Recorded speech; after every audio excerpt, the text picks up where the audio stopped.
Okay, Ryan on Thursday said you don't do 2 or 1, you just fucking point. So that's what I look like did. Ryan? Go live. There, Go fucker. live. Go live right now. We are Hit the live, button. motherfuckers. Push the button, Joel.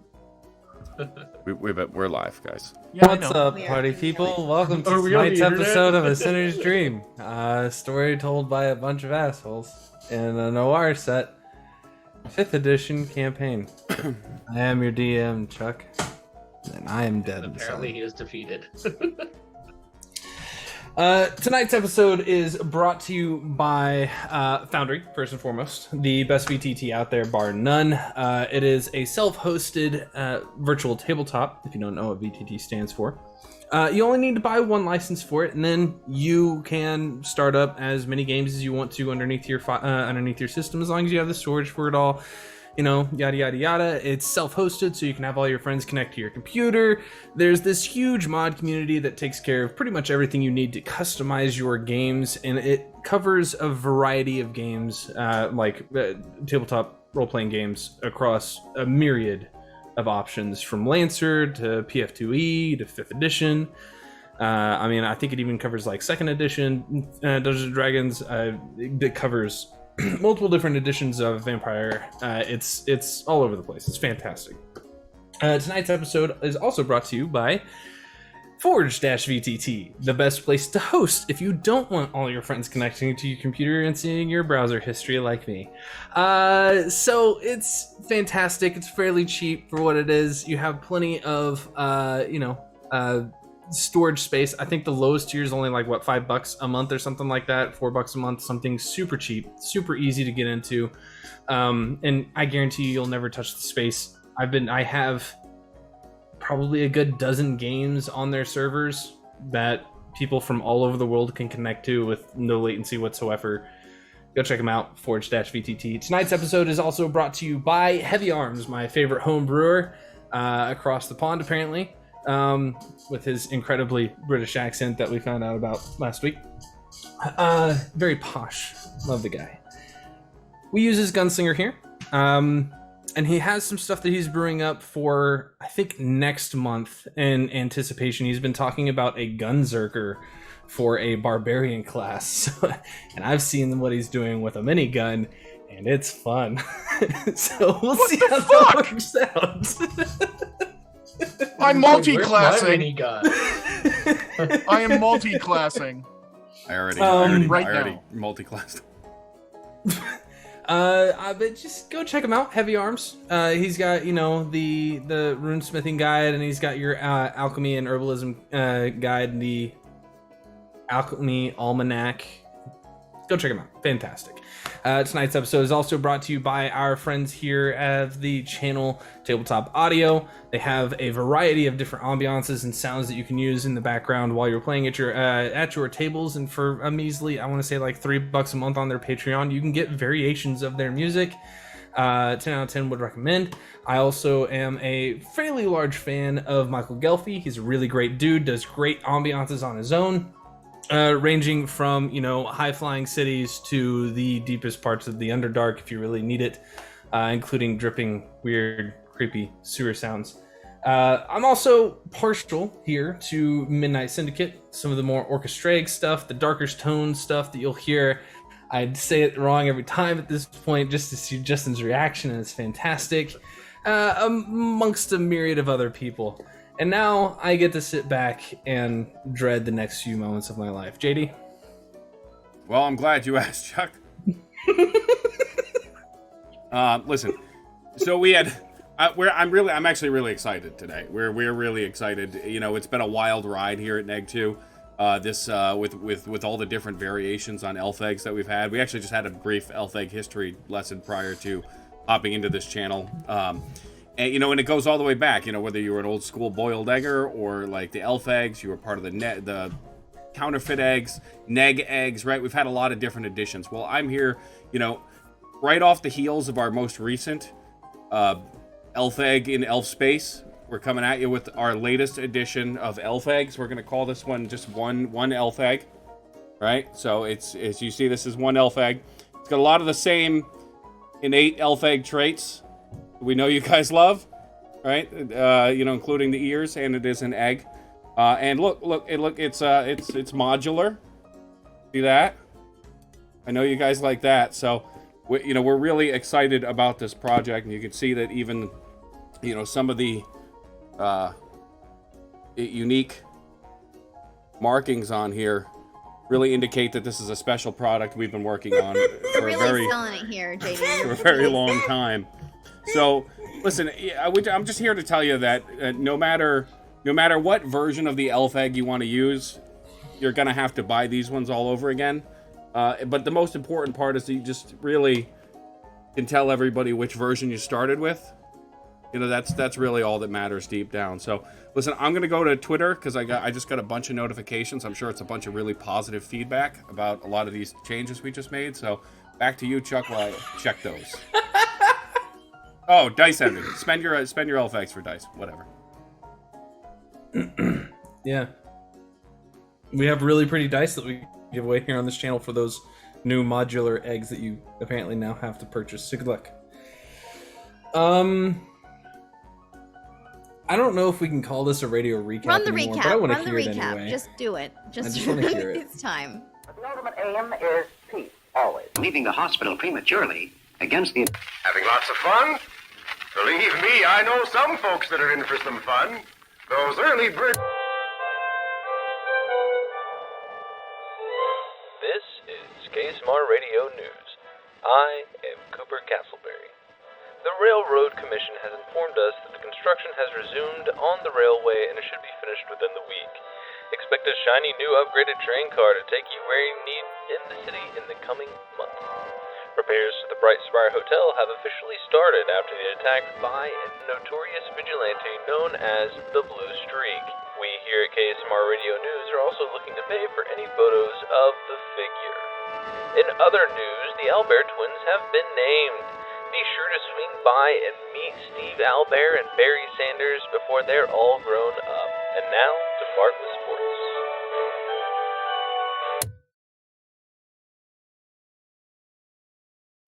That was highly unhelpful. Adelaide, you weren't here.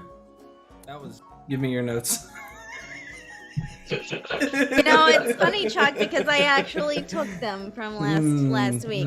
I only got about a last hour, yeah. So we started out with Willem standing at the lighthouse contemplating death, and all of a sudden, the guy from the chapel shows up. But turns out it's not a guy; it's the Blue Streak in a suit of armor. And they talk a little bit. Willem says he wants to take Regani's fire from him instead of just curing himself. Don't know what that means. Questionable. Anyway, she gives him a box and says it'll open up when you find something to hold on to. Anyway, we cut into Copper. Irvin and Allie ask him to go check on Wilhelm because Copper has nothing better to do with his life apparently. And then Pip and Mac go to the bank. So they flash a little card. They see some weird silver and black kobolds that are assisting them that aren't the white ones that they were expecting. Anyway, they give him a new card, and Pip immediately gets trapped in a vault. Has a little panic attack, but he gets a cool new weapon out of it. We go to Harold, who is trying to fix Wilhelm. And he figures that he can create some kind of prayer that alters his tattoos and the magic language with the tattoos, maybe. We'll see. And Mac opens his package from Mabel's will and gets a ring, a magic ring. Don't know what it does yet. We all meet up back at the house, minus me, because I'm probably dying. And there's an old man on the stoop that I thought was the vessel of Regani, but maybe he can just see Regani. I'm still confused by it, but he said the guy with the burning eyes said that he would give him some bacon. And then Copper and the gang experiences their chocolate bacon croissant. That was noteworthy. And my last note is Eddie Wolf. We cut into Eddie Wolf outside on the porch trying to steal this old man's copper cup. And Wilhelm steps in and literally threatens some children. So that's what I got. That's what happened last week. There was a little bit more that happened. I don't mean to interrupt, but we just got the name of the group. It's Copper and the Gang. Yeah, cover the game. Yeah. Somebody want to give me the last few details? What is this one-sided? I've got. That's what's in my notes. Find me one intimidation roll I made against a don't child. Messenger, all right? That's. I wasn't there. Contemplating death. So very well intimidating these kids that Chuck didn't make you roll for it. Just sometimes RP necessitates or defeats the purpose of a roll. I mean, it just, Yeah. My whole Comes out beautiful that way. monologue at the beginning. I take it all back. I did. It was very touching. It was very touching. And I threaten kids. You know what we did get right? Silver and white kobolds or whatever. Like, Listen, Veda didn't take the notes, okay? She sent us all this. you know, I'm just saying. It's very. I think I actually have notes for the last little bit. Like, not sufficient by any means, but like I can help here because we found out who Gertz was, which is to say, Recorb named Gertrude, and we were watching flashbacks. That's all I got. I think I forgot to like write stuff down near the end. We were watching flashbacks of Pod and Weatherford what's getting blown up. Weatherford getting crunched.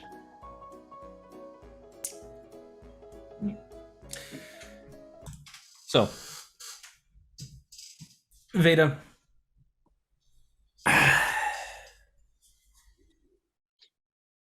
this is the morning after Regani found you in your apartment.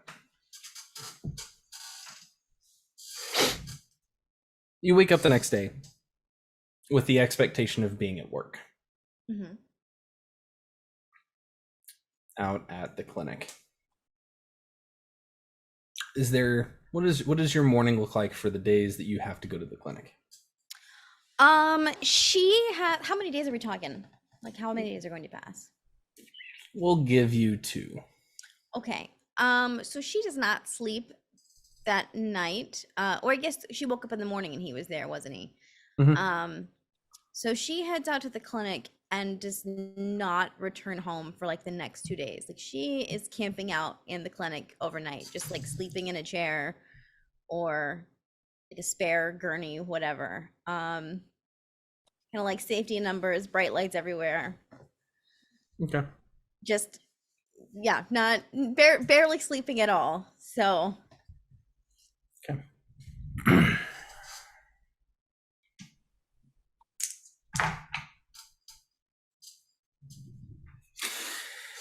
In the middle of the night, I need you to roll a perception check at disadvantage, please. Perception check at disadvantage. Okay. Because you is unconscious. Unless you have the alert feat, in which case. I don't think so. An 11.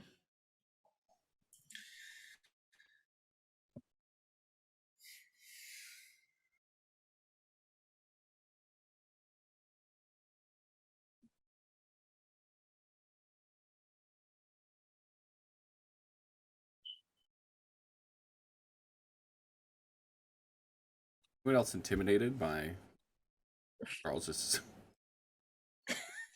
seriousness right now? A little bit.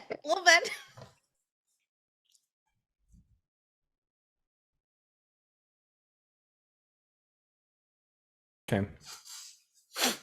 At one point in the night, you, in your sleep, in your lack of dreams, I should say, your dreamless sleep that comes in the city of Kasmar, you hear a rustling around. Make an insight check. Natural 20. Your knee-jerk reaction is to say it's probably one of the I almost said inmates, one of the patients here kind of getting out of bed and roaming around, somehow jostling open the locks and getting out whenever they shouldn't be.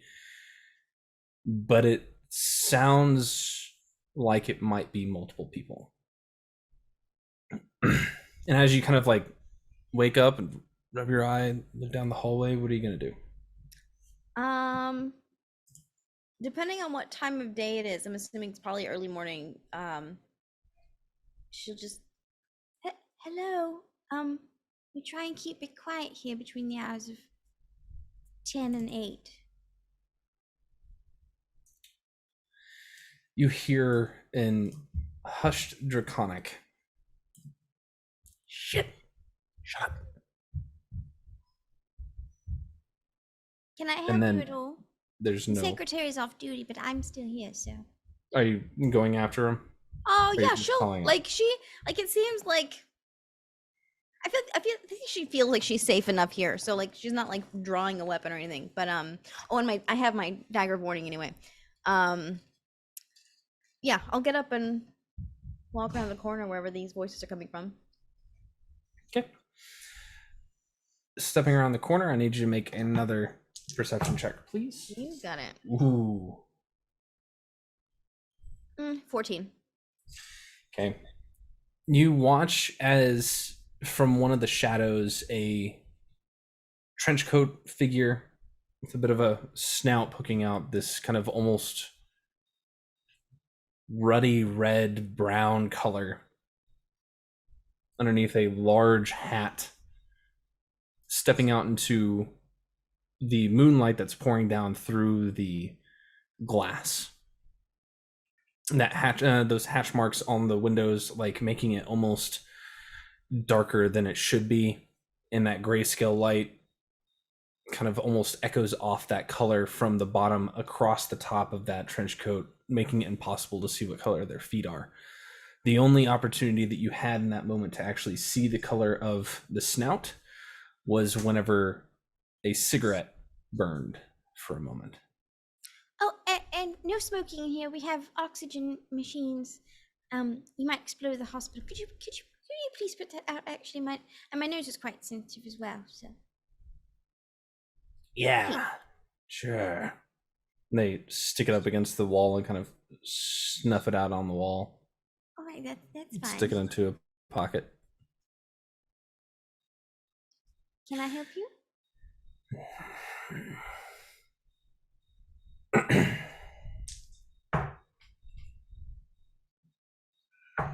That smile for. Okay.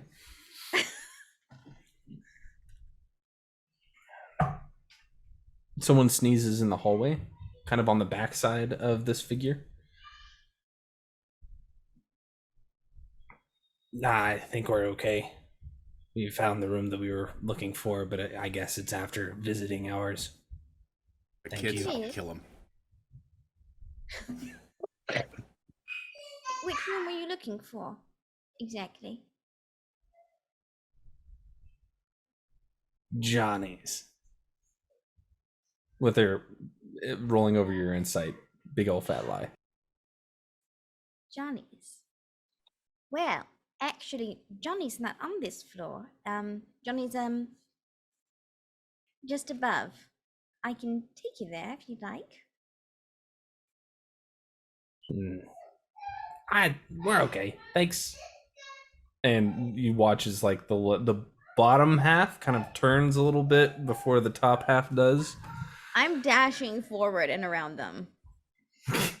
Okay, as you disappear around to the other side, almost like eerily. blocking wherever they were headed, like, you know. Right.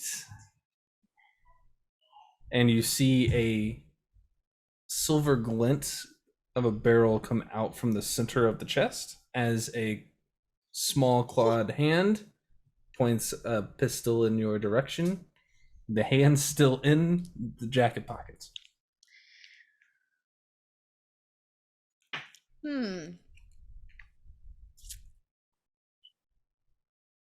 I think Veda will put her hands up. I'm so sorry. I'm Nurse Veda.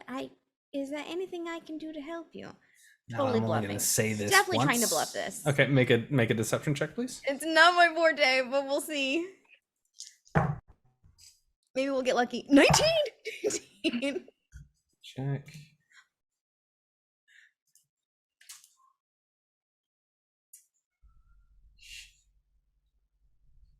Okay. Now I'm only gonna give you one warning. I'll take you to wherever you're looking for. We're going to the exit now. And the pistol is cocked. Hold on, let me look through my actions. It's been 2 weeks. Monks are hard, man. I want to try and grab his gun. Okay, I'll call that a contested athletics check. I can deflect bullets. Fuck this guy. Yeah, right. That's what I'm saying. Bullets or projectiles, get him. What did you say? Roll a what? A contested athletics check. Okay. And then after that, we'll probably roll for initiative. You got it. Oof, not good. A 12. I got a 2. So as he says this, you just reach forward and grab a hold of it. At which point you pull the middle kobold loose from the jacket as the entire tribe, like the triad here, just tumbles down onto the ground. The kobolds in a trench coat, and the entire trench coat is just like sprawled across the hallway, and you can just hear them both like the other two just kind of what the fuck, why did he, and they're just going off in Draconic at each other, just arguing, and like the one that you pulled the gun from, the one on top, grabs him by his scruff and slaps the shit out of him. I'm gonna look at this gun. Is it even loaded? Is it even a real gun? I've been around Mac long enough. It is a real gun. And you're just gonna check and see if it's loaded? Yeah, why not? Yeah, it's absolutely loaded. I'm not exactly sure what you thought you were doing here, but this is my ward, and I take very good care of it. Explain yourselves. We're leaving. That's it. She'll cock the gun. All right, it's time to roll for initiative. I know. I've been around Mac. All right, I can shoot a fucking gun. I can shoot a gun. Let's go. Initiative. I can shoot guns. I can shoot a gun. Hold on. Not good initiative. That's fine. You gotta redo this. Just a sec. What'd you get? 7. Not good. Okay. That's okay. I can repel bullets. Okay. Oh, I would have a long rest, wouldn't I? Let me long rest real quick. Yeah, you would. There we go. Like missiles. That's not what I want to do. 2 natural 20s and a 4. Great. That's fine. Wonderful. So the one that still has the hat on him, kind of with the arms in the trench coat, kind of pulls. Well, he had one arm. He had pulled his arms out, but the trench coat's still like on his shoulders, dragging across like a large cape. He reaches into it again and pulls out a full-on rifle and cocks it once and just says, "We're leaving now." And the other one next to it reaches into the long boot that goes all the way up to its thigh and pulls out a sawed-off shotgun and cocks it as well. Okay. I'm assuming this is my go. How close are we to the exit doors? I'd say there's probably a bit of a walk. So okay. I'd give going around corners included, probably a good 120 feet. So I don't know if this is invented in the 40s or not, but a button for an alarm system. I'll roll a percentile dice to see if there is one nearby. First.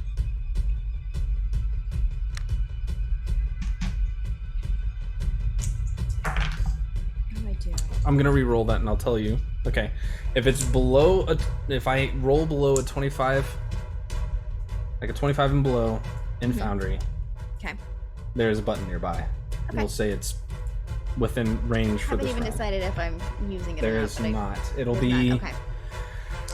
With a 38, I'll give it at least one corridor away, so a good 100 feet away minimum. Okay, with two guns. I don't know. Should I do it?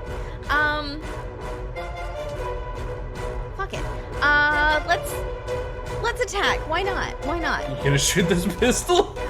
I'm gonna pistol whip him. I don't know if that would be unarmed. Would that be an unarmed? That's a monk weapon. It Come on. would be a monk weapon. Yes. It would be a what? Monk weapon. Oh, okay, cool. Okay. I don't know how that works. So it would be I don't just have call it a, weapons we'll in call my it thing. we'll call it a club. I'll give you a weapon in just a second. Well, actually, Thank no, it you. doesn't matter. It's just your unarmed strike stuff because it counts as a monk weapon. Oh, okay. So we'll just work with that then. Okay. So there's attack 1, and I'm gonna go for a stunning strike. Okay. Remember, for every hit, your crit goes down by 1. Oh wait, shit, no. Yeah, right. I got a 13 on the stunning strike. I believe that is stun. Let me look. Believe I know that's it's plus fine. 12. Damn it. That's fine. And then I'm going for another strike on a. This is with the one with the shotgun. Okay. Because that seems more violent. Okay, so that's 5 damage with that, and then another unarmed strike. 20 Okay. hit, I'm assuming. Another stunning strike. Cool. That one's only a 9, so that he is Perfect. now stunned. He's So stunned. don't worry about it alright. because he's unconscious. That's 16. fine. And then we're gonna go with my bonus action on. Wait. Before I take the action, bonus action. Okay. We're gonna flurry of blows with the second one that's still standing. Okay. There are 3 here, not just 2.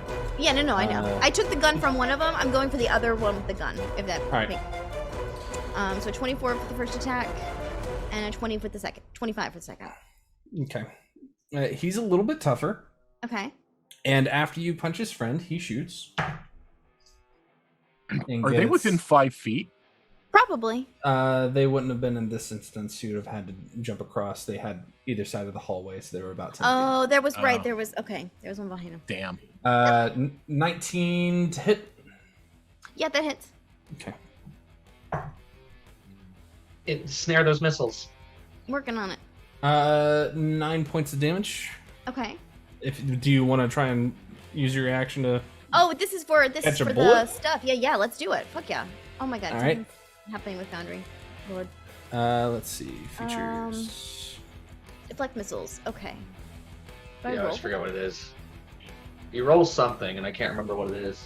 It's a D10, and you can use a key point to reflect it back to him if you want. Yeah. I haven't done that yet. Duh. Because 13 absolutely ruins my damage. Yeah. God. Yeah. All right. So as you you on your approach, you throw the pistol at this kobold's forehead that's holding the shotgun, and it just causes him to reel back for a second. And as you come up, you catch it in midair and whack, grab and like smack him over the head with it. As the other one fires the trigger, pulls the trigger, you can hear the mechanism begin to get pulled in this quiet hallway before you just reach out, catch the bullet, and then throw it back the other direction as it slams into his shoulder. As you just hear him go ah, and you run over and bah, bah, slam into him. As the third one lays there for a second, still on the ground, having been slapped, rubbing his cheek. He's gonna run. That's fucking Nurse Veda, bitch. Bitch. Coming to my hospital? I don't think so. He gets 60 feet away around the corner. Okay. And it is back to the one that you just threw the bullet back at, and he just like as he's standing there as you're standing over the top of him, he's just like this was a terrible plan. Well, lucky for you in a hospital, so. He's gonna take his chances. He's going to grab the shotgun off. He's gonna like scoot around you, like slide underneath your between your legs, grab the shotgun, and go for the shot. I need you to make a dexterity saving throw. You got it. This one you cannot reaction catch. It is a shotgun. Oh, wait, how do I fucking do this again? Oh, there we go. There we go. It is a dex save on a monk. 17. Okay, so you'll take half damage. unless No you have damage. evasion. Yeah, no damage. Evasion. No damage. As he Chuck, fuck you. as he slides between, grabs a hold of the shotgun and like looks upside down at you. He fires once as there's just this loud from inside. You just very quickly leap up to the ceiling, knowing that you're up, knowing that you're gonna be able to get up there like Spider-Man. Leap up, land, come back down. It's your turn. Let's go for just a fucking punch to the face. Let's go. Kobolds bringing guns to a monk Oh, fight. natural 1. Oh, that sucks. It's fine. Some old lady That's like fine. sees I've got this, like all 16 this. more attacks. A 23. Some old lady Okay. walking down the hall. They How just many key turns. points do No I have? insurance. I got plenty of key points. If he's still not down, I'll do flurry of blows. Sure. Come on, 11 does not hit. that's fine. And another natural 1. That's fine. Getting him all So he the only way. takes 6 more. Okay. As you go to punch him in the face, he puts the shotgun up and you crack it in half with one, and it actually like hurts your hand for a second as you snap the barrel off the stock. Before you like reach back and go to punch again, you snap him in the head as his head rocks off the concrete. He just kind of spins around, missing the other shots, before he just kind of like flips back up onto his feet and just. I'm gonna flash him my fangs and just if you surrender, I'll take care of your wounds. You have to tell me everything that's going on, though. I'm quite nice once you get to know me. Oh, and the other kobold runs and gets out. Oh, that's fine. He's the one without a gun. Who cares? Fucking pussy. Whatever. He did have a gun. You took it from him. I And know. then beat his friend to death with it. It's a new toy for Mac. Hey, Mac, pick this up off a guy. Don't ask. Okay. Never would. So you can do a persuasion check as your action on your next turn. You got it. Okay. But he's going to fight anyway because he's kind of stuck here and he knows it. So Uh-huh. he gets...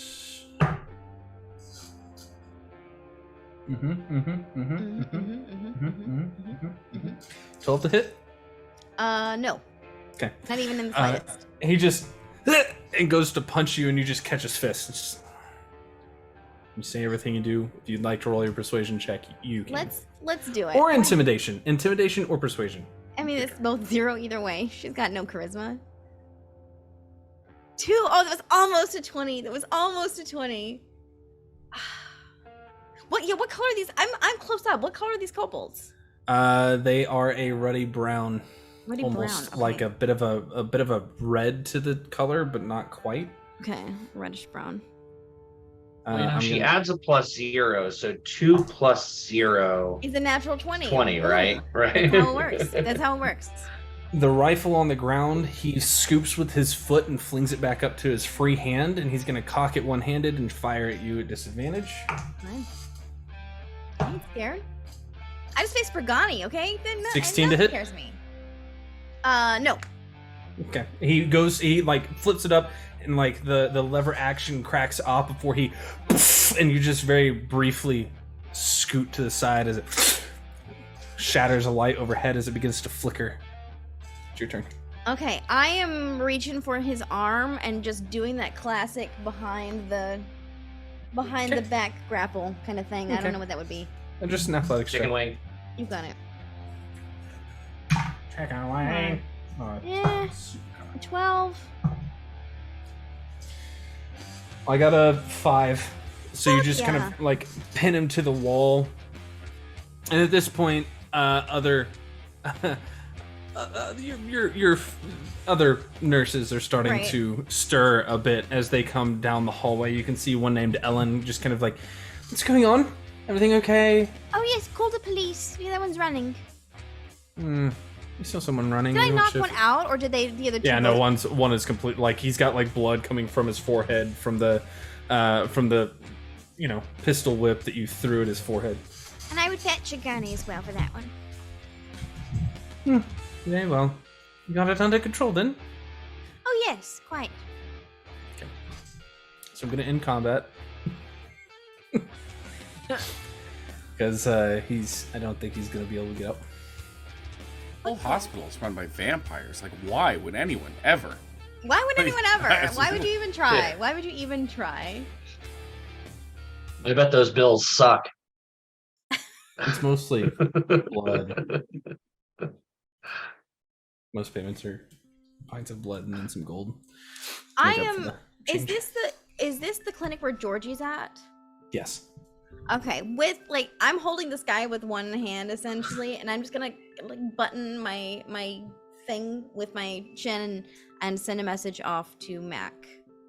Okay. It's like 4 o'clock in the morning, Mac. Yeah. Sorry to wake you. I hope this wakes you. You're needed at the hospital. Everything's fine. Don't worry. Come fast.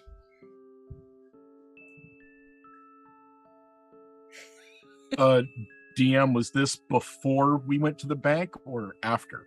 We'll say it's after. Okay. No, because you guys went to the shop and you guys went to the office afterward. It'd be before you Yeah. went to the bank. Okay. I'm asleep. It's like, what a weird fucking dream. You guys don't dream here. I don't know. Would it wake me up? I doubt it. Make a perception check with disadvantage. Yeah. It's like in your head. Yeah, it's in your head, so it's not like you're gonna be able to miss it too much. But No, whether or not no. it actually stirs you.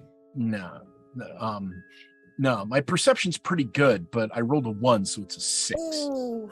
Unfortunately, Out snoring. Yeah, It's there me. is no reply. I'm Man was depressed from a funeral. Yeah, well, you know. Gotta sleep it off. haven't been drinking. Sleep well when you don't drink too much. Let's see. Okay.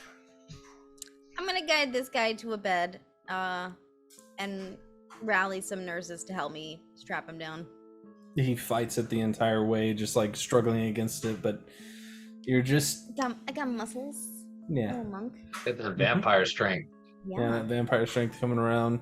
There's like this larger Dampier fella that's got like kind of a darker complexion, bald, like a real nice, neat scrubs, just walks up and, I don't think you want to do this. It just like shoves his head into the pillow, keeps him down as you guys handcuff him to a bed in a room. His other buddy, you guys get put up in a bed next to him for the most part. Do me a favor, can you post a ward around George's room, please? Sure. You want me to take it myself? Well, I can take care of this one just fine. Belmont, right? Later. We've been working together for 6 months now. George's last Belmont. Say what? George's last name is Belmont. Oh, Belmont. I thought he was saying my name wrong. Velma? That's what I thought he said. No, yeah, Belmont. My glasses. My glasses. He takes off in that direction. All right, it's just you and me now. I'm sure our friends will be captured in a moment. We've got the other one taken care of. Now, why were you here? Just doing my job. And who hired you? My mom. Your mother hired you, right? I've had a lot of experience with mothers in the past week, so I understand. I don't want to know what that means. How would you not know what it means to have a mother? If your mother hired you? No, whenever you have. Never mind. Who are you looking for exactly? No one in particular. I'm very good at breaking bones. I've noticed.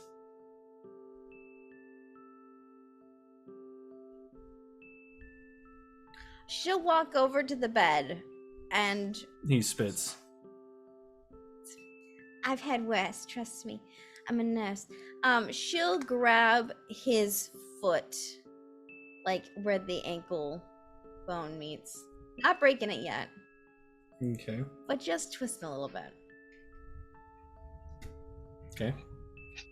Jack would be so proud right now. And Pip. Make an intimidation check. Okay.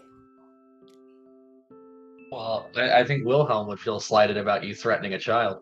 16. Sounds like it's somebody's child for sure. Destiny's child? Destiny's Child. All right, stop. No need to break my foot. At least.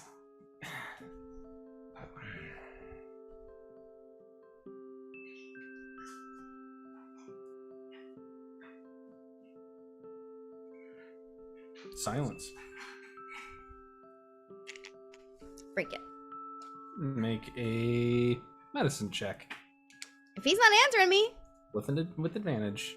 With advantage. Okay, good good thinking. Oh, that was so close. 21. With a 21, the bone snaps as you can hear the Achilles heel and like that tendon immediately just snaps loose as you snap the foot forward and up. You just I'm gonna roll a Constitution saving throw against your key save DC to see if he passes out. Got it. What's your key save DC? I think it's 12. 8 plus your wisdom plus your proficiency mod. 8 plus my wisdom. 11. Weirdly. Plus your proficiency modifier. Oh,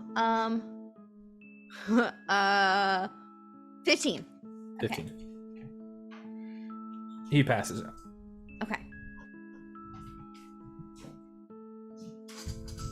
I can go all day. You have lots of joints. No, he he he's passes out. unconscious. Okay. He passes out. Okay, No, got it. he failed. He got a 9. That's fine. That's me being ruined.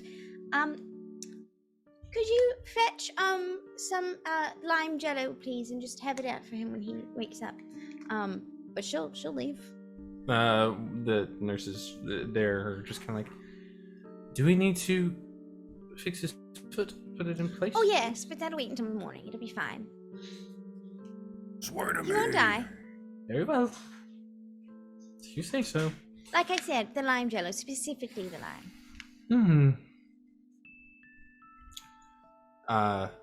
One of them kind of turns and goes, do you want us to give the one that's more gelatinous?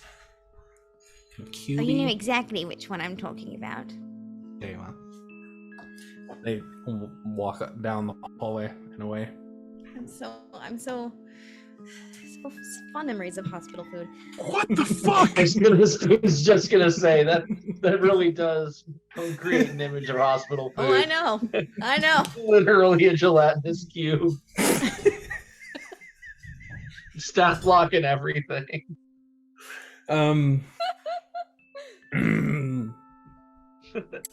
Okay. So where are you going? Ada? I don't think she's going anywhere. She's not gonna leave. I'm gonna go check on Georgie though. Okay. That larger fellow is just seated across the hall on a gurney, flipping through a magazine. And as you come around the corner, he just nods. He's still asleep? Mm-hmm. Okay. I'm just going to be over here with the records. Just keep an eye out for everything. Thank you for your assistance this evening. You've been very helpful. Of course. And Veda is going to spend the rest of the early morning changing records. To what? Georgie's name on file will not be Georgie. Okay. Are you I'm just proficient in suspicious. forgery kits? She's very suspicious. Say what? Are you proficient in forgery tools? Ooh, no. No.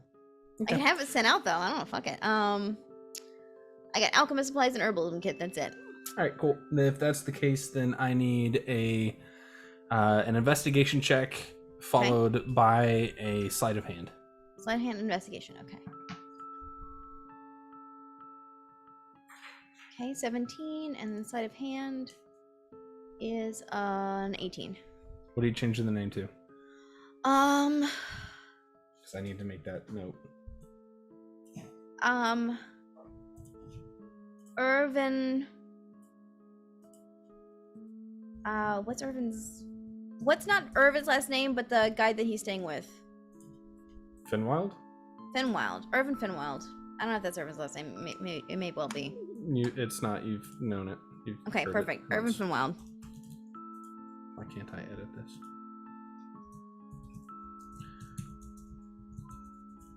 Oh, there it goes.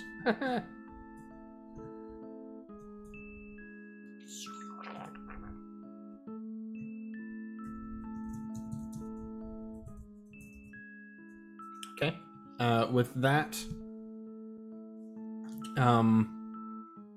investigation and with that sleight of hand, I'll say that you don't get caught right away. Okay.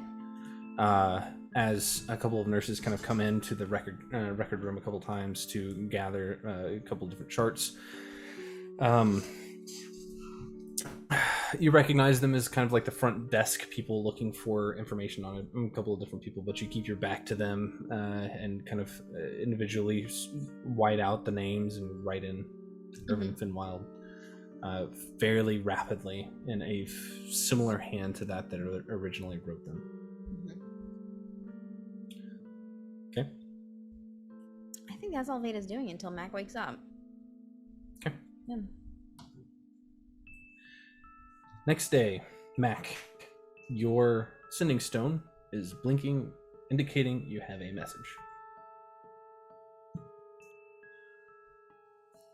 All right. Let's go check, see what's going on with that as I get ready to go to the bank. Okay.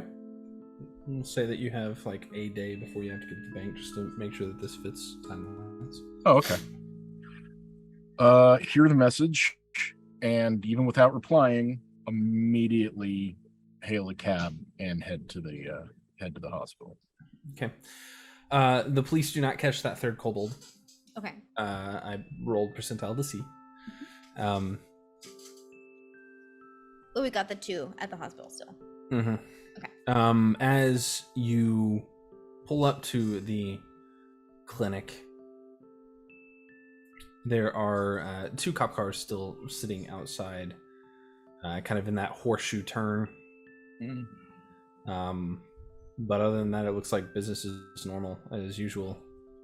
Early morning situation. Don't like the fact that the cops are here. Sure.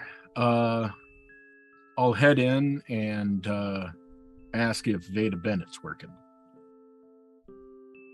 Yeah. Emily at the front desk, pages Veda through the intercom. Oh, good, you're here. Let's go talk in the supply closet, and just rushes him into the supply closet. What? Okay. No, I Teen got scrubs. I know what really happens in the supply closet. Right? True. Too much Grey's Anatomy. And he watches Emily just kind of like as you do. All right, don't panic. like ducking. It's like, what the hell? He's on the horns. You've got a couple of brooms that are like leaning against you now. Yeah, got your message. What the hell's going on? Why are the cops here? Well, it's quite a funny story, actually. Oh, this is for you. She pulls out the pistol and hands it to him. I don't know what to do with that. Don't worry. I'm not asking. So, in the middle of the night, gentlemen came to the hospital looking for a Johnny. Okay. They were these rusty-colored kobolds, and they attacked. Okay. One got away, and I captured the other 2. Oh. All right. So, are they talking? What were they doing looking for you? They weren't looking for me. They were looking for a Johnny. Oh. They thought I was just an ordinary nurse. I have a feeling it might be connected to everything that's going on with the casinos, considering they weren't white kobolds. Also, George is no longer here. Irvin Finwild is here. Where the fuck did George go? Irvin Finwild is here. What's he doing here, and what do you do with George? George's paperwork has changed to Irvin Finwild. Why the fuck do you do that? Well, it took a lot of finagling, but I was successful in it. I can be I very know- sneaky sometimes. Oh, you mean in case the them was going for him? Right. Oh, sorry, I'm still half asleep and trying to figure out what the hell's going on. All right, so a bunch of kobolds fine. came in, and they were looking for someone named Johnny, and He was you beat lying. him up. He was lying. Oh, okay, He wouldn't tell me who he was looking for. but you think they were looking for him? How could they not be? Who else would they be here? It's all Parkinson's patients. Eh? Well, I mean, there have been It's- disappearances from hospitals, so maybe they're, what's going on. I don't know. We have the one. They're both unconscious still. They might Let's have go woken wake by them now. up. Oh, that would be fun. Mac, I need a wisdom check at advantage, please. Oh, okay. Just a general wisdom check. Oh, well, it's going to be high because I rolled a 19. Hello. Sorry. Plus 1. 20. With the 20 just holding on to the grip of the pistol, not even looking at it, you realize that it's of an odd make. Oh, yeah. It's an abnormal make, even. You can't quite place it, because that wasn't an intelligence thing. Yeah. But it does not fire regular bullets, based off of the way that the barrel has been modified. The action has been modified. The entire pistol is oddly modified. Doesn't fire regular bullets. Is there a chamber or magazine eject? There is a chamber. Okay. As you go to eject it, a little red crystal pops out. I say crystal very liberally. It's like a small pellet that's about the size of your pinky nail. And I'm saying max pinky nail, not a human pinky nail. With like this odd, almost red liquid kind of flowing inside of it.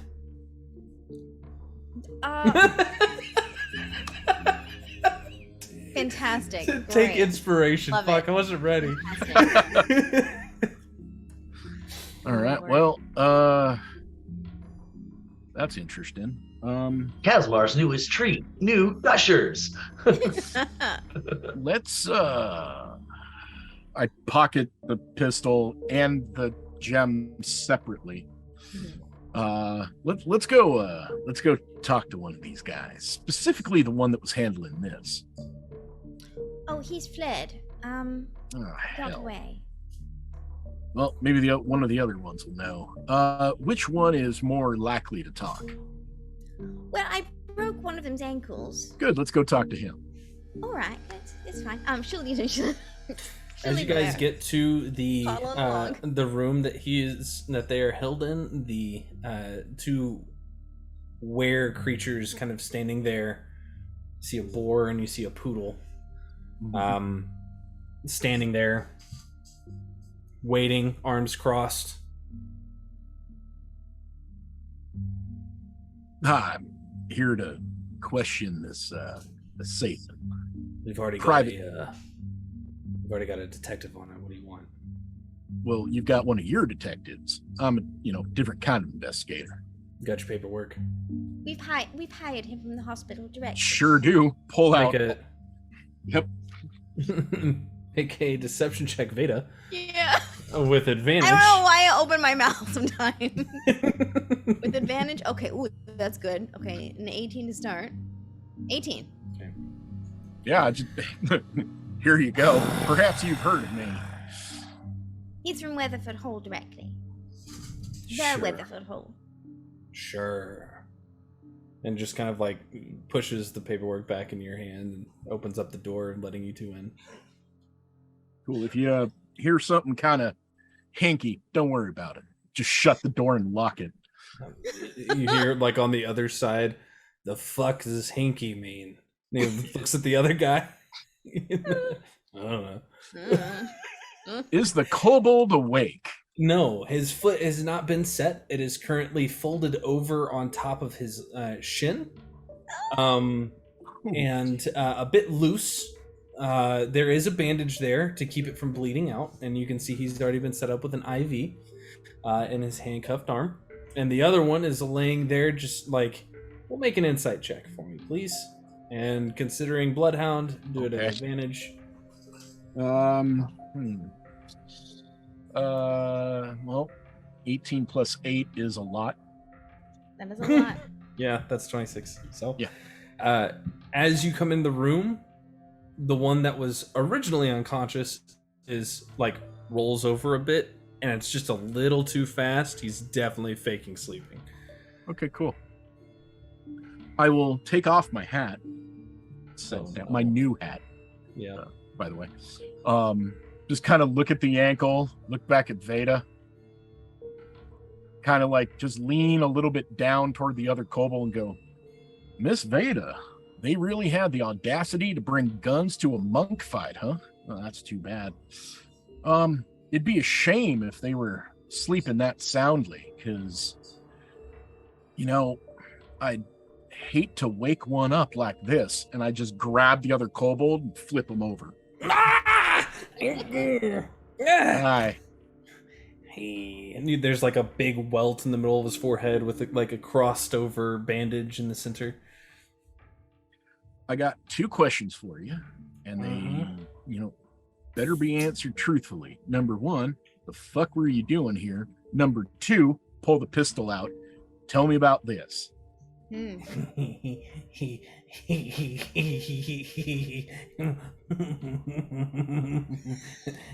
Sorry, I start to laugh when I get nervous. I can't. I'll reach up and I'll, take the singed braid that I've got and take the ribbon off of it, that blue kind of slap ribbon. Just kind of like fiddling with it. Ooh, what's that? Oh, it's just, it's a hairband. I just, when somebody's being nervous, I get a little nervous and I get a little fidgety. You know how it is.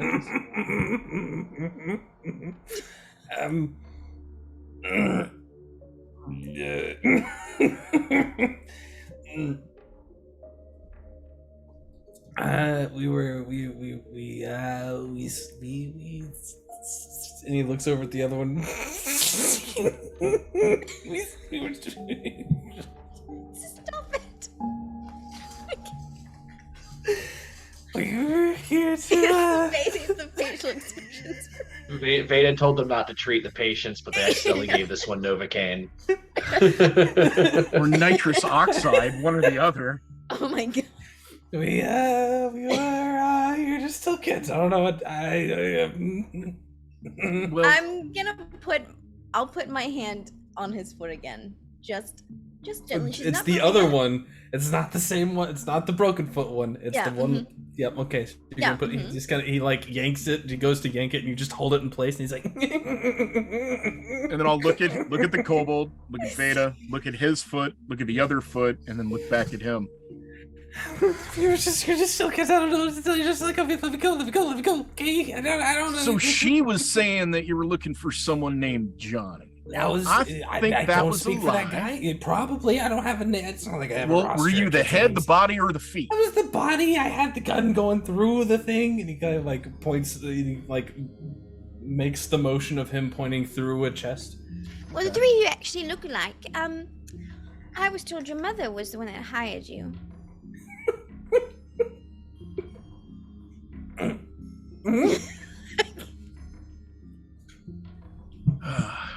All right, now, friend. I don't even know if it's real or not. You gotta stop. You gotta stop laughing at me. I can't keep it. Now, I'm sure that you being who you are and who you may work for, you've heard tell of, shall we say, some of the other casino owners and what they do and who works for them. Yep. So you know who I work for. And you know who I work for then. Yeah, no, I'm figuring out, but they're not there, but I'm here. So what that means is... they're not there, but I'm... Your boss isn't here to rescue you. No one's here to rescue you. Exactly. Well, I know that. I know that y'all are expendable. So, that means you can be tossed up and thrown away, like kind of like a nose tissue. Yeah. And I'm being real nice, and then I take the snap ribbon and I straighten it out, and then just kind of flip the end so it's the curved blade. Ooh. Mm-hmm.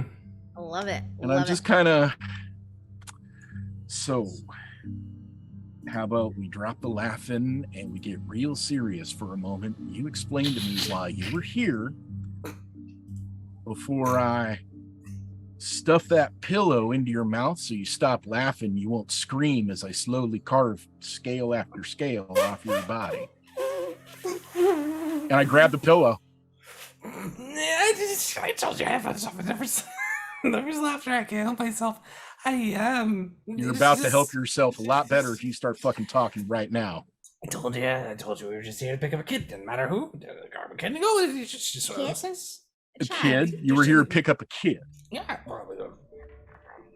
So how many of these kids and people do you usually take from, shall we say, hospitals and clinics? Me personally? No, you as a collective group. Oh, I have no idea. How many children do we have on my floor? This entire floor is children. Is all children? Okay. Mm-hmm. All right. So you've taken a lot. So like you're saying you've lost count. No, I don't keep count. I'm not the. This is my first night out. So do you think he'd know more? Me? Do you think he'd wake up and talk if I start flaying your skin off? Do you think he'll talk then? Why would you take mine off to get him to talk? That doesn't make any sense to me. Because he'll look at you and start freaking out that his clutch mate's getting, basically carved. Okay, we're not the same clutch. Oh, you're not laughing now, are you? Okay then. So, what's this whole taking people in the night thing going on, and how long has it been going on? And just give me a rough example. And I'm just slowly lowering the ribbon toward his nose. The other one doesn't laugh as much, just FYI. Okay, that's good. I don't know. Yeah, you do. I really don't. Yeah, you all talk. Yeah, you do. I really don't. I was working at the casino floor and I got a bit of a debt that I had to. That's too bad. I take the pillow and I put it over his muzzle. Just laughing through the pillow. And start getting the blade real close to his eye. And then just hold the pillow over his mouth until he suffocates and goes unconscious. Not die, but goes unconscious. Woo! He goes the full 30 seconds just laughing the entire way. And I'm getting it super close. Okay, great. He's unconscious. Congratulations. Amazing. It's so fucking annoying. I swear. Jesus. I'm telling y'all, that was not in character. That was actually just Chuck. Good. I gotta say, I don't understand how these dragons get so much goddamn stuff done if they hire fucking, backwater bumblefucks like these guys. I was actually, you'd be surprised. They were all stacked on top of each other in one giant trench coat when they came inside. Oh yeah, no, they do that all the time. Yeah, they got great sense of balance, but fuck. I just reach back and I slap the other one away. Yo, wake up, fucker!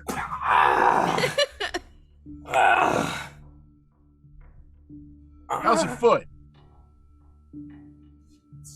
Throbbing. Good.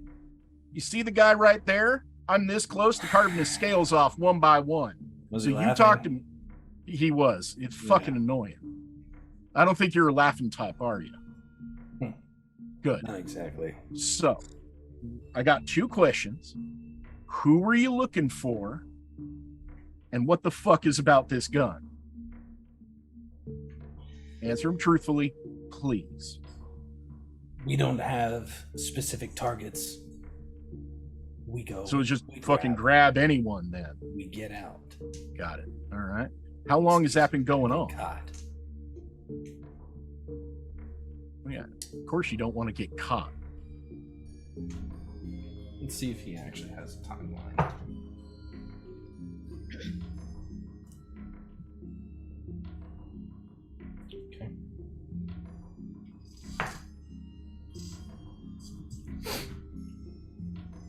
Oh, I think it'd be maybe closer to 3 months, 4 months. Any idea what, like one a night, one every other week? I don't know how often the others go out, but our main targets are those that are other colors, if you know what I mean. Got it. Okay. We can't find another kobold. We take what we can. She's hungry. All right. So. The dragon eats children. Yeah. Or whoever we bring back. Yeah. Is that normal? Like, that doesn't sound normal for a dragon behavior. No. Okay, cool. All right. Well, Eats them. That's distressing. Yep. Something's gonna have to be done about that. So, but thanks for answering honestly. But now tell me about this gun here. Doesn't seem like a normal make and model. Something I'm really familiar with. And it takes these crystal things. Is that like an actual firing mechanism, or is that the ammunition? How's this whole thing work? Blood I'm sure pellets. you know. Blood pellets. Blood pellets. Certain. He kind of like looks at Veda. People tend to fall unconscious faster from the alchemical compound inside. Have I seen anything like that in the hospital before? Wow. How many of these do you normally got? Like, how many are on your person or in your belongings? Because there was only one in this pistol. Goal's to get out. Not to kill anybody. Okay, got it. No, that makes sense. Oh, so these are blood things that'll make vampires and potentially Dompier fall asleep more. Okay. Okay. That's fascinating. Now, Would that would have even worked on me? Yes. Okay. So I take it this is your kind of invention, or is this something I can go find somewhere? Unless you're planning to get beneath the mountain, you're not going to find it anywhere. As I told your friend, I'm pretty sure you know who I am and who I work for, so getting under the mountain ain't that hard.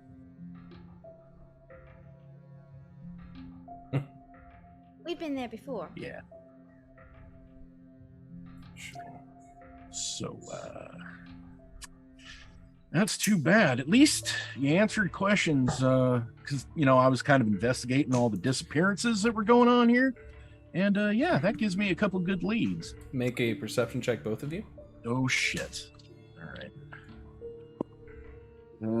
Okay. Not bad. 22. 19. Veda, you have an opportunity to stop him as you see him adjust his jaw for a moment, as you hear a soft click. Oh, like an earth. Oh yeah, yeah. Grabbing the jaw and holding open wide. Make a dex check. Okay. Do a contested dex check. Oh shit. Ability check down. Not good. I tried. What'd you get?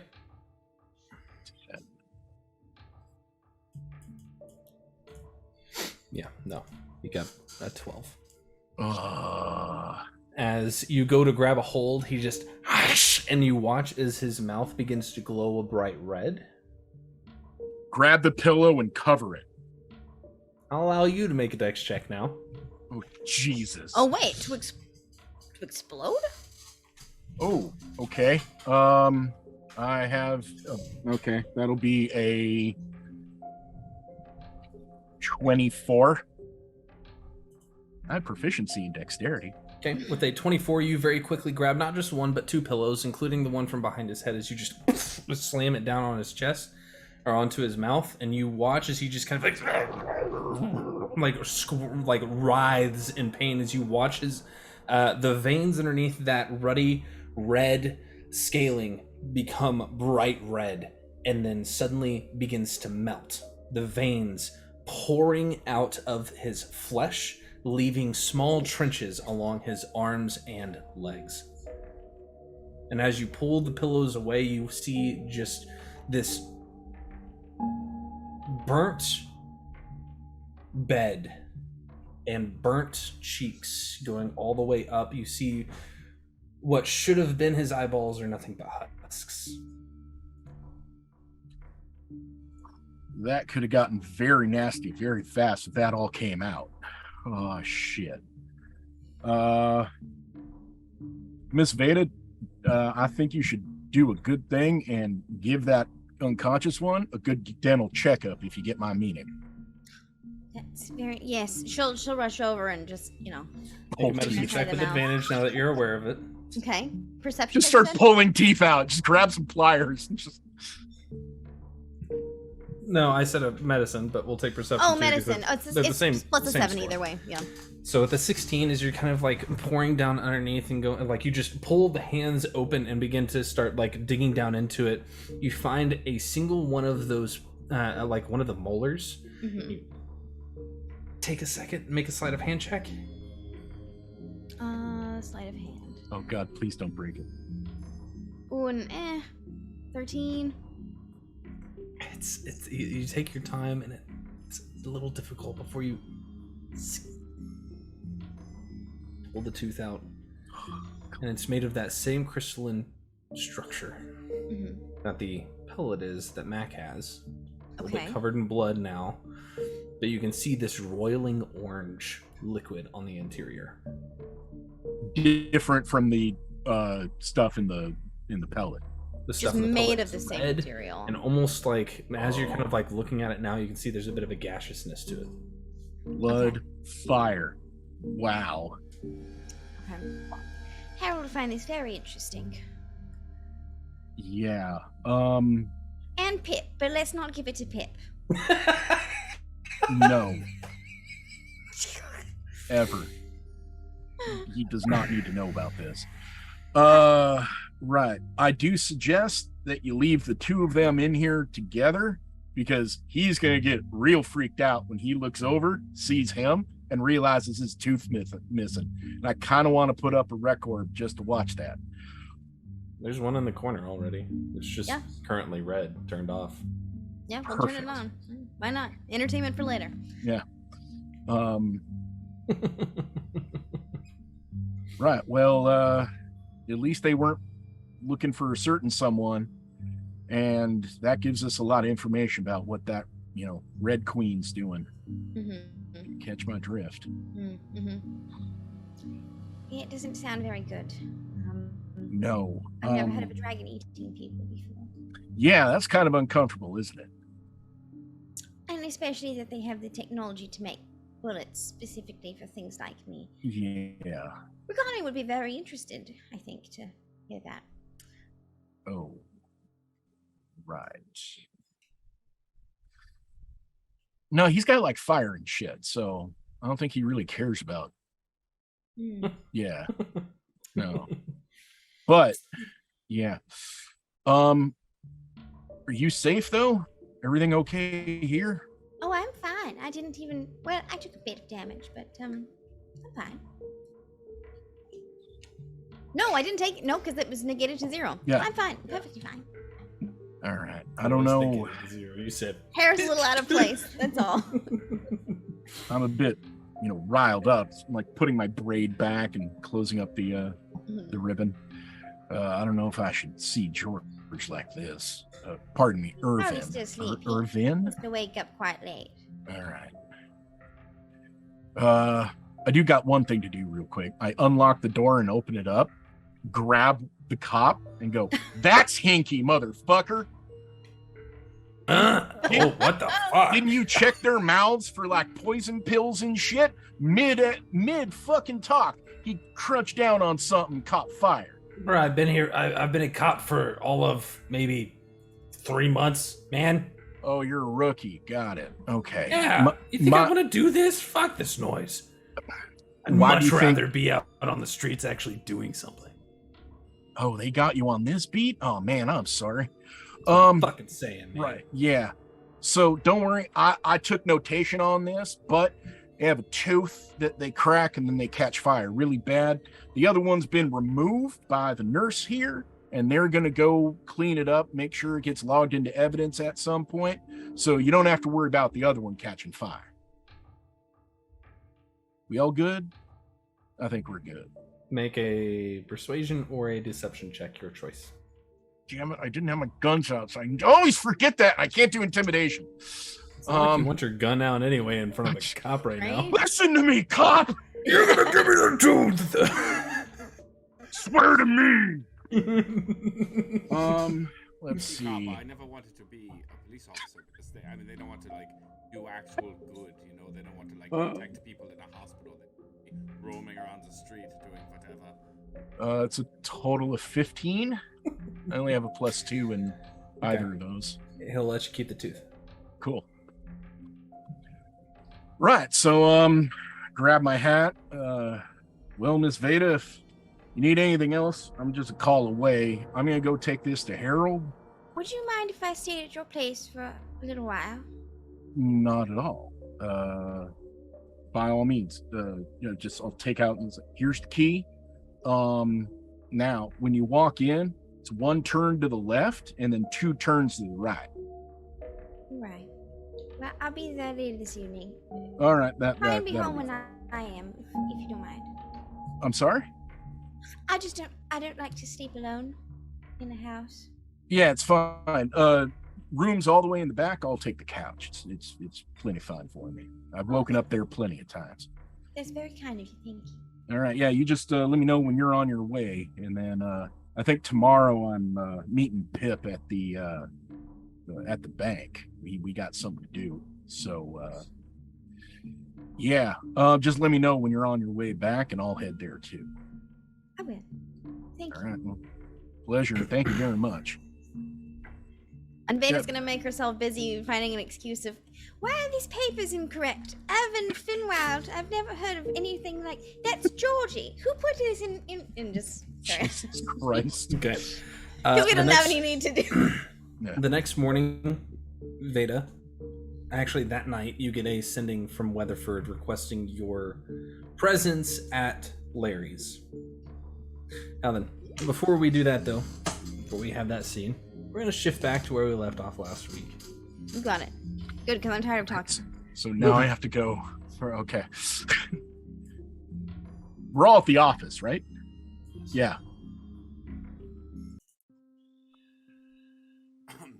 The scene that you all just saw after Pip asked the question he asked, finally, of Gertz. The entire room changing to a variety of different scenes as the record within Gertz is revealed.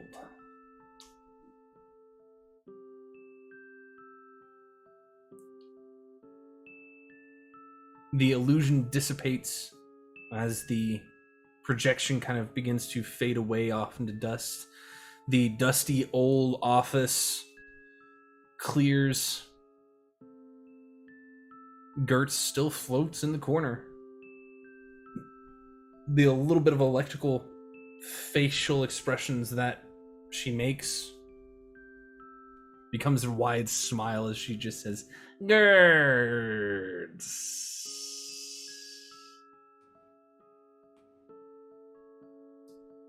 Copper, let me see your notes.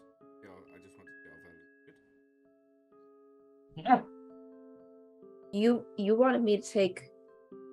I don't even own a pen. Look down at the desk that we're standing next to. There's a cup of pens. Pushed a piece of paper and a pen over to you. It is important. It's my first pen, okay? I'm gonna use it up. It's a great moment. So it's a very important moment for you. I don't want to get lost in this moment now, but important that when things happen that we take important notes. I use pens. Otherwise, how will we remember what happened, like the truth of what happened next week, right? Mm. As an example. That's a wow, what a meta that's a- point right there. that's a really good point, Wilhelm. I'm gonna write more things from Good, now good. on. Again, just important in this job. The better your notes, the more information you gather, the better we can do. Well, now we know what happened to Weatherford between then and now. Well, he had told us that this had happened. Interesting is that apparently Ahura has been trying to reach us this entire time.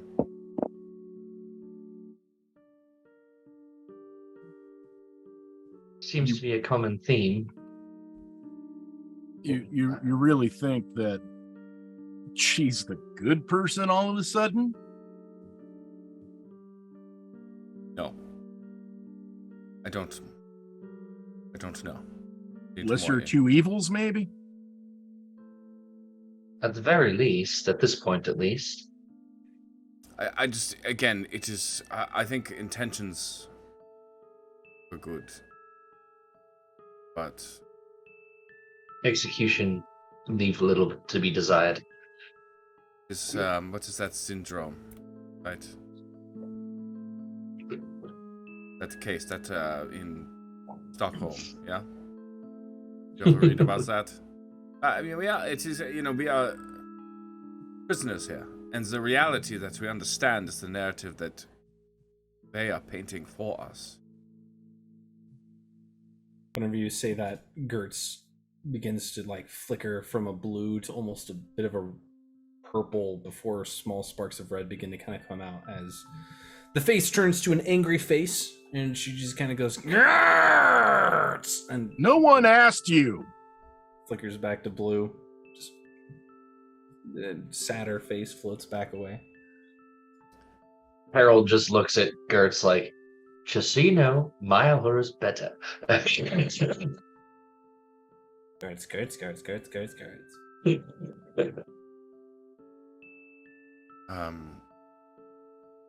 Perhaps we should check at Podrick's apartment. Have we been? No, what's left of it? According to Weatherford and according to that image, there's nothing left, like you just said, Harold. So, I mean, this is the first time. We don't know. There may be something there, some sort of clue, evidence of whatever happened. We didn't see what happened. The building is gone. Perhaps somebody saw something. He said he was going to be going and working on something, and then we got busy, I don't know, looking at dragons and stopping trains and killing trolls and, almost being killed by some kind of, divine friend of yours. So, we got a little distracted on that, but it's probably a good idea to go check that out. All in favor? Fuck it. I mean, why not? Better to know. A good learning experience. For you two, at least. Right. 1 second. I'll go into Weatherford's office and use, because now I fucking remember it's there. Yep. I'll use the pad and call Veda. Okay. Hey, Veda, we're going to this address. We may need your help. Also, did you find the little bag of trail mix I left for you on the counter this morning? Veda, before you answer that, we've got to do your little scene. I'll get an answer later. It's all right. Just meet us here. The temperature in the room at Weathford Hole raises a full 5 degrees. Hey, take about 5 or 10% off of there, Squirrely. That's right, because she's. And I come out of Weatherford's office and close it. and look right past Wilhelm and just kind of. No!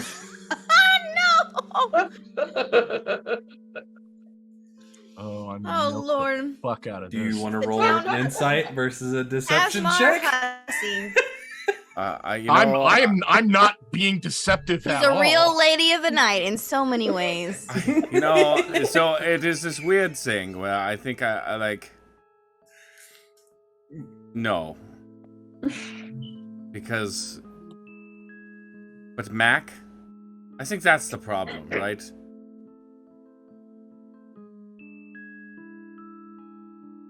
It could have been anyone, Mac. That's because it's like just a smidgen better, maybe from like a safety perspective.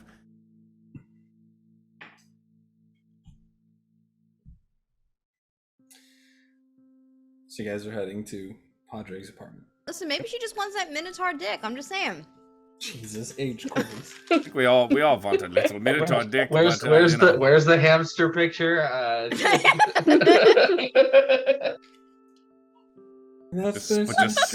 Just spider climb right up it. Oh, God. Glad everybody could join us. Welcome to Negative 2 Charisma. The game is over. We all are quietly monster fuckers, and you all know it. Some of us are just quietly monsters. All right. Beta.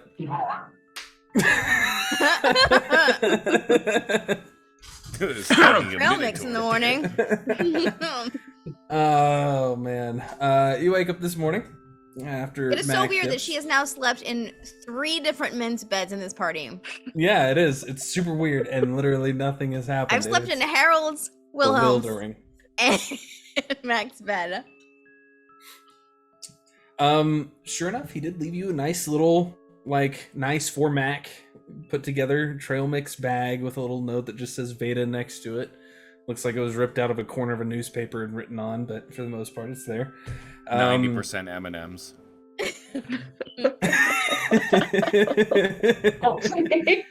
There's some nuts in there, I'm sure. I know what ladies like, and ladies like chocolate, okay? Chocolate and Raisin girl. nuts. Raisin girl. That's what she's going as for Halloween. The Raisinette girl. There you go. It's just a trash bag. So that's California raisins, sorry. So as you head to Larry's, Weatherford is sitting there with a cup of coffee in one of the booths nearby, near the front. There's not very many patrons in at the moment. A couple of them are kind of eating breakfast. Larry's behind the counter, cleaning up a glass. Notes your entry and just kind of nods. Weatherford just scoots into the booth a little bit further. Oh, where's everyone else? Oh, is it just you? It's just us. Am I in trouble? By no means. Not at all. Come on, sit. All right. He folds up the newspaper that he'd been reading and sets it off to the side. I feel like I'm in trouble. Listen, you're fine, Veda. Just sit down. Yeah, she'll sit. Yeah, scoots. Weatherford heard where Veda's been sleeping and wants to shoot his shot next. He's like 82. He's gonna say, "Stay away from what's mine." Oh my god! It's that hellfire scene from Notre Dame. It's my. Stay away from Mac. Mac's mine. He's standing in front of the fireplace. That's my side of beef. This Tim. Weatherford doesn't share food. Oh god. God. Okay, carry on, please. I can't. What time is it? What time do I have to go? What? You're here for another fucking hour. Yeah. Oh god, 45 more minutes of this shit. He pushes a manila folder over to you and just says, "You're the only one on this crew that won't potentially have too much of an emotional reaction to this. So I'm going to give you what I gathered about Padraig," and just kind of scoots it across. Well, I've only met him about twice, I think. So, Right. that's wise. And Copper's very young, so. You want a cup of coffee? Hey, Larry, get it. Get a fresh cup. This is yeah, by all means. And starts getting ready to. Just kind of like lean over as he's moving back. Tea.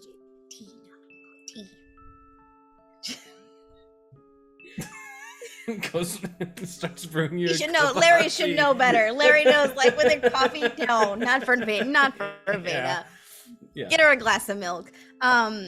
Yeah, she'll like just kind of like timidly open the folder while still making eye contact with Weatherford.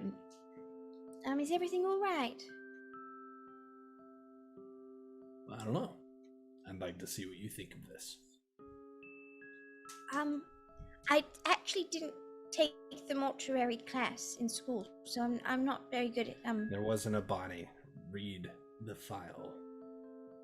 All right. Yeah, she'll. Okay. She reads like lightning fast, by the way. She reads so fast. Make an investigation check followed by an Arcana check. Depending on how well you do, the Arcana will be at advantage. If you get a 12 or higher on the investigation. 25? And this is with advantage? Mm-hmm. Oh, so good. Let's fish for 20s. Okay, 25. Okay. Did I? Had to have. Okay, so with the 25, as you're kind of like flipping through it, there's a couple of different pictures taken.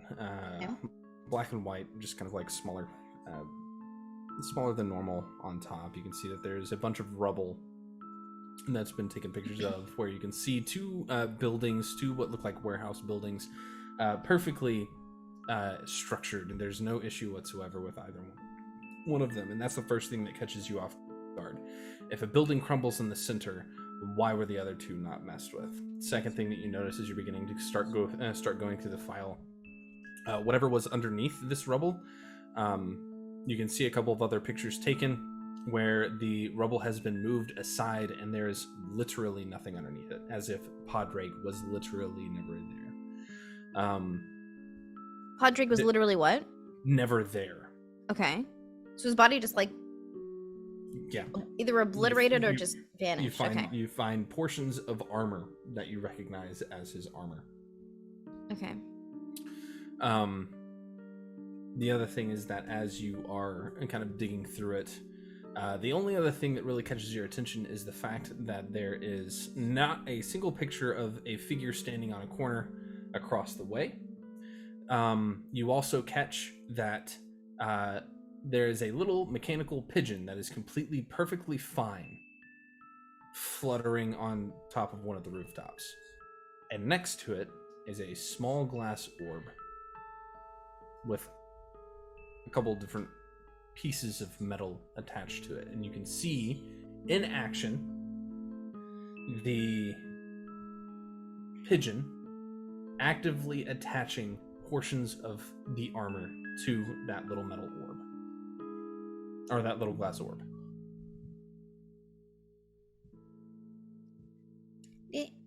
This looks like his handiwork. Whose? The pigeon. Oh, yeah, that's flimsy. Oh, I've never actually met it. I've only heard stories. I guess I'm not sure why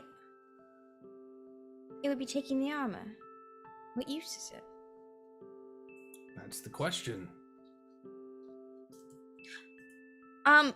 You said there was a picture of a figure standing across the road watching, correct? There was not. Oh, there was not. Okay. It was just a picture of the pigeon and the glass orb. Correct.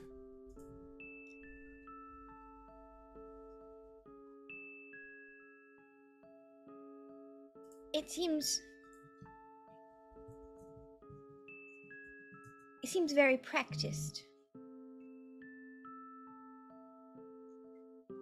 Practiced? What do you How mean? did this pigeon escape unharmed, but everything else is in ruins? I heard it was always with him at all times. There's the question. The only other thing I noticed was that his armor was still there. His body was not. I mean, it could happen. I mean, if the heat is high enough, if the pressure's that intense. There were no bones. There was literally no remnant that he even existed in that space outside of his armor being there.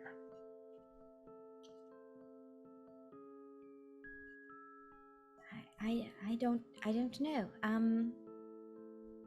We don't really believe in an afterlife, but I mean, everything seems like we're in a bubble anyway. Maybe We're already in hell, so it doesn't matter, right? escaped the bubble. Maybe he did. If he did, I feel sorry for the poor sap. If there's really all that fire out there. Well, I've seen a bit of it, and it's actually not bad. In our forest part of the bubble, anyway. Never mind. Sure.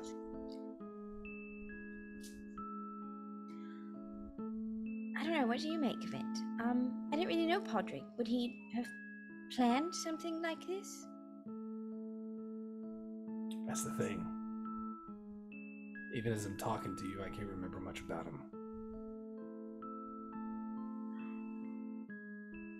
I remember him working on some cases. I don't remember who he was before I met him.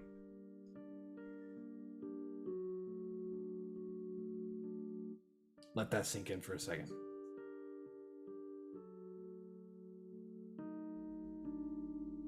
Yeah. I don't know what that means either. Did this start happening after he passed away? I don't want to call it that because I don't know that that's true. But after the incident? I don't know. I went to go find him because he hadn't contacted me like he normally does to kind of let me know the happenings of things with the crew. Or even for coffee like he does at, odd hours of the night.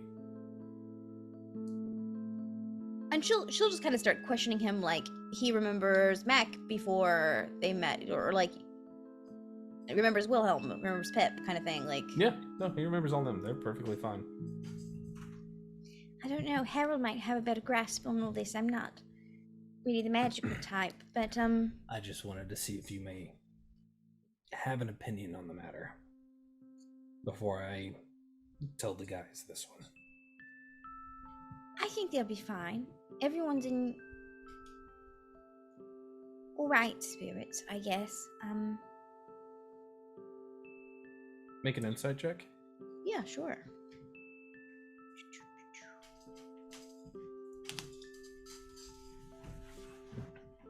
$19.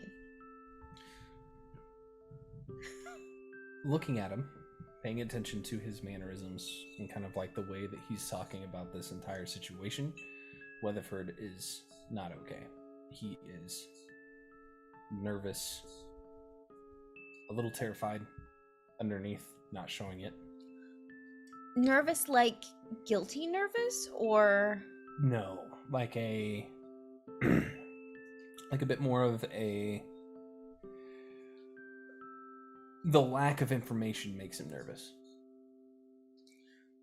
Well, I would just like to reassure you, I know everything's quite strange right now, and stranger things might happen, but...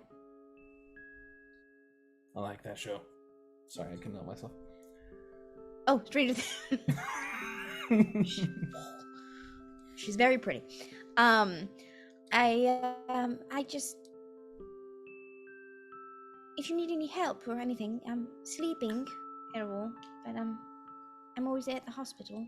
Did you just offer me drugs? Yes.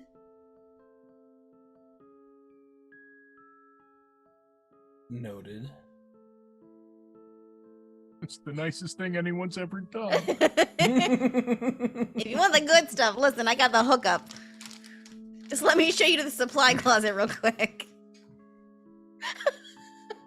Trevor. Another one down. Little check mark. He nods. Beer out the nose. It's Glad to do it. Before we get these idiots, these shucklefucks all together, I wanted to make sure that this was official, and he like pulls another set of paperwork up onto it and slides it across. And it's like a full-on tax form with your name and information on it, ready for you to sign. For Well, I don't have much time in my day, but if you'll accept part-time, I could. That's fine. Call it salary. Right. I'm very flattered. Good. And he seems like more concerned with him still than like the contract. Just like she hasn't even like looked at it, you know. And he pulls out another small box, sets it on the counter, and kind of like, whenever I say small, it's probably about the size of your palm, or not the size of your palm, like the size of like his hand. It's like this nice velvet box, and he just kind of slides it across. It's got a single hinge. Oh, you shouldn't have. I'm not really the jewelry wearing type, but Just open the fucking case. God, you fit fucking right in here. Fucking jeez. Bunch of idiots. He's so innocent. Why am I hiring you bunch of assholes? Why do I talk to you all? Nothing gets done. I'm sorry. She'll just peek a little bit. It's probably a badge, right? It is. Yeah. I'm so sorry. I misspoke. It's lovely. Thank you. There you go. Take it. Put it wherever you want to. Hide it. Just beat red. Oh, for fuck's sake! And that's whenever you get the message from Mac. Oh, thank God! Yes, I got it. Fine, thank you. I'll be right there. Would you like me to tell them of this and putting your hand on the file, or would you like to do it as a group? No, I think I have a hunch that at some point they'll say, "Hey, we're going to look into what's going on with Padraig," and maybe one of these days they'll ask me a question or two. But you know, and he just kind of finishes his coffee, grabs his newspaper. Let's go, I guess. Come on. I fucking asked him questions. He just, wasn't in the shape to answer. Lord. So over the course of the next roughly 20 minutes, there's some coordination going back and forth as Weatherford reaches out, says, "Hey, I'm going to Padraig's to see what we can do." Funny, so are we. Funny, so are we. Yada yada yada. And lo and behold, as you guys approach the space and get to the block that he lives on, it takes a few moments before you realize it's one of those things that kind of catches you off guard. The lot's completely clean. There's no rubble there. It's just two buildings, grass growing. There's no concrete. Nothing. It's as if Padraig's shop never existed. Are we all converging at the same time? Yeah, you guys all arrive literally at the same time. Eli, I did give Kappa, by the way, it's this little black notepad, and it, the kind that goes folds over. You've seen the same one because Pip uses it. It's not the same one he has. It's just I had you notice my desk drawer. My desk drawer. There were 100 of them just stacked neatly. In line. Yeah. He buys in bulk. Baby's first notebook. Fiscally responsible. David just walks up eating some Chex Mix. It's a little green cover with a red chair on it, and there's a little green crayon that comes with it. Jeez. Don't write with the crayon. And this is our I'm first not kidding. clue. One of these days, I'm going to just take DM inspiration against you specifically, Justin. I'm going to start doing it. He deserves it. I understand. I'll just start giving it to you. Excuse me while I go to Amazon and purchase a handy dandy notebook, you chuckle fuck. But yeah, you guys all converge at Padraig's former place. Didn't you all say there was something here? Well, yes. Yeah, like only a couple days ago, apparently. Well, so there was a large garage door here, and then a small door there, and then a big circular window there. And if you can picture it, the roof was quite flat with this red thing going on. I remember that building. Yeah. Yes, it was quite nice. I think while they're all at the street having this conversation, I'm like inside the empty space.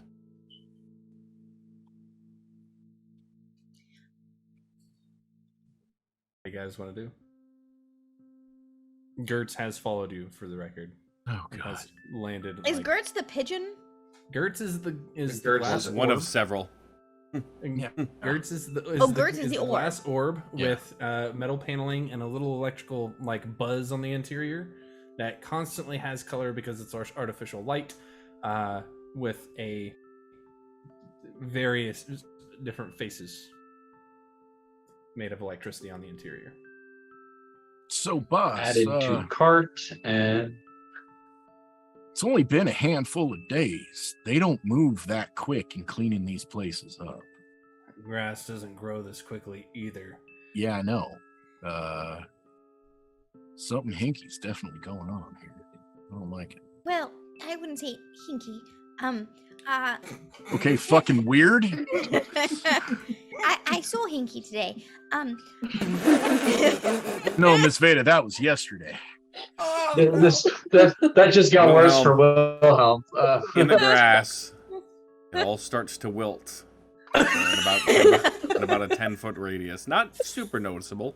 I'm kneeling down, just kind of like feeling the grass, like I'm just like detect magic. Oh god, that's so funny. Oh, that's so funny. All right, so as you begin detecting magic, other than the constant layer of magic that is always here, the transmutive magic that kind of changes the color of the light.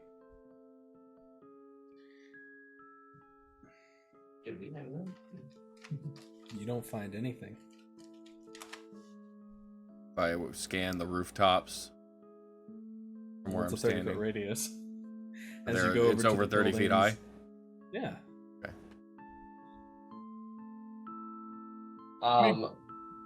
Would Veda have shown us the stuff by now? No, what stuff? The file? Yeah. I think Weatherford said that not to tell you guys. Was that the impression that I got? You said. I thought it was more of it would just kind of like when we were going to investigate that it would be shareable, but I don't know. Okay, Yeah, that's what I it was kind of wanted. It was I didn't want to show you them yet. I didn't want to talk to them about it yet because they're too close to it. And then showed you, and you were like, I think they can handle it. And he was like, fuck it, fine. If we could all gather around really quick, there's something we would like to show you. I know that you knew Podrick much better than I. Copper, you never met him, but he was quite lovely. She pointed to the orb, and the pigeon's not here, correct? No. Do you remember a pigeon he might have created?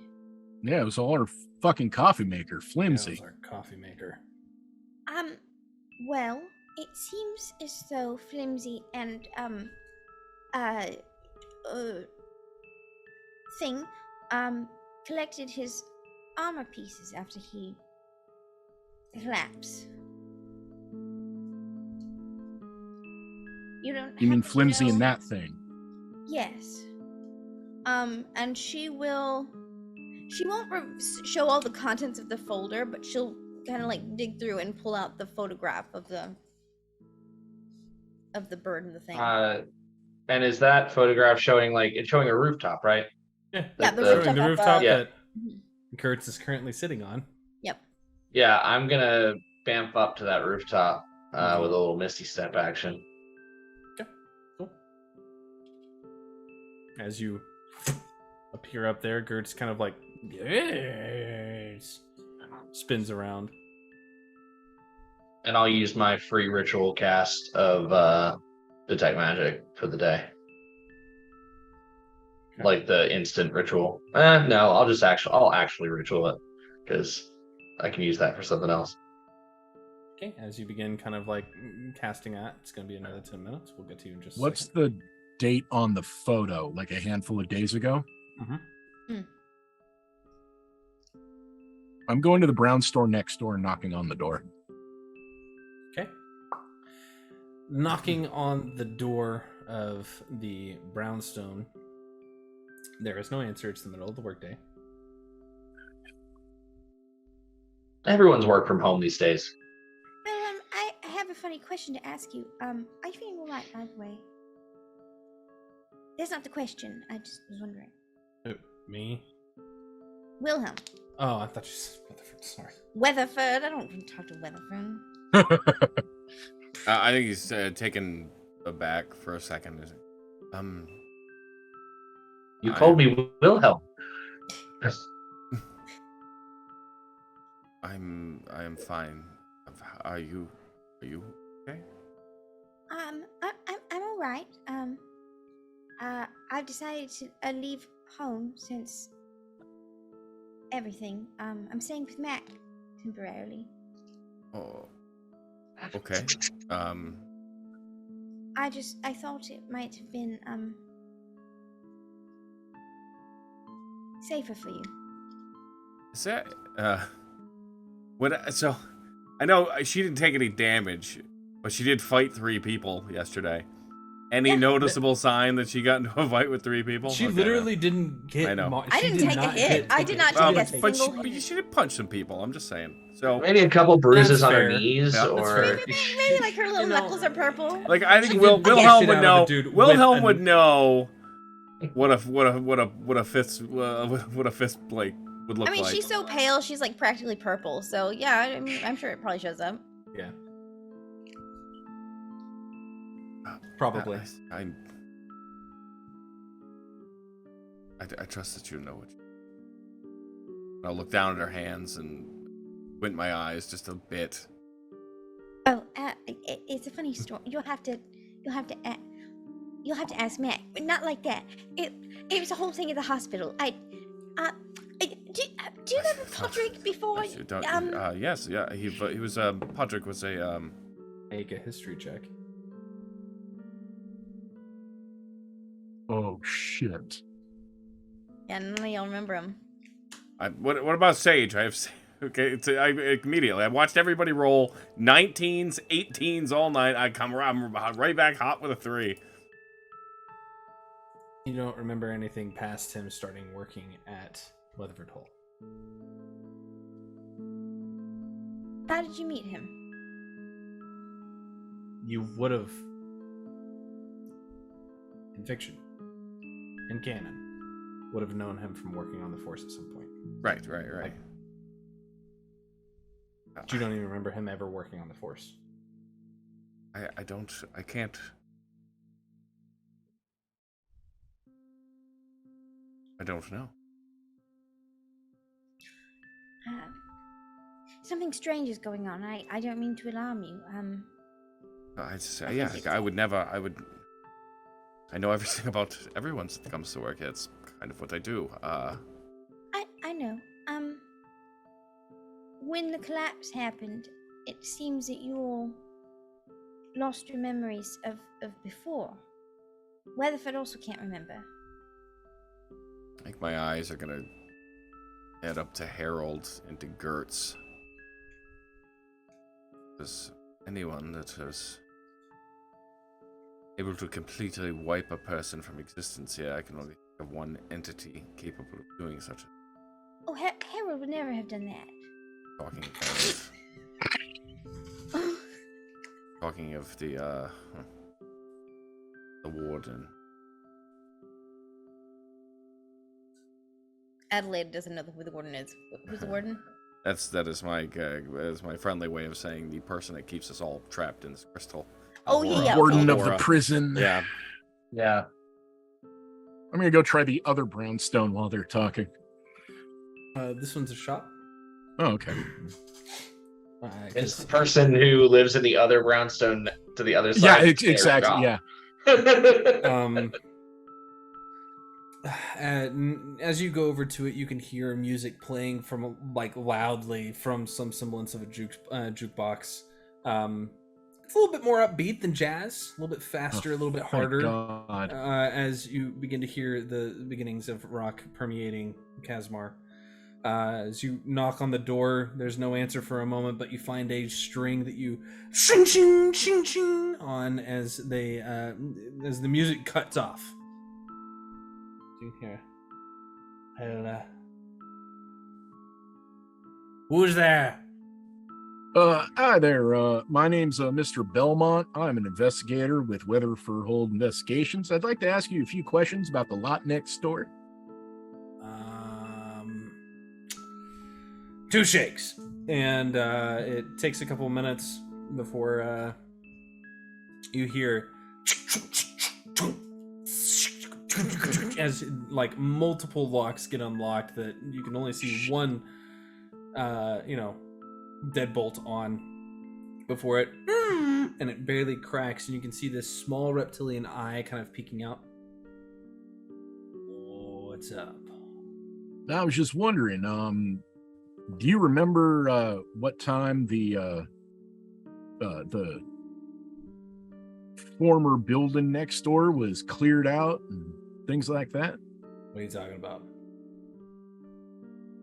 So the empty lot next door used to have another brownstone there, and it apparently collapsed a handful of days ago. And I'm trying to buy that lot off of the stock market for months. I'm sorry. Could you repeat that?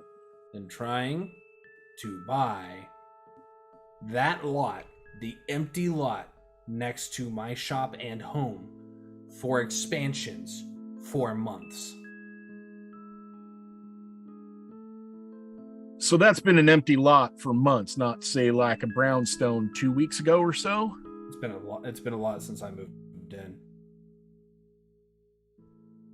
Right. I might have the wrong address then. I'm terribly sorry to disrupt your day. Have a good day. Thanks.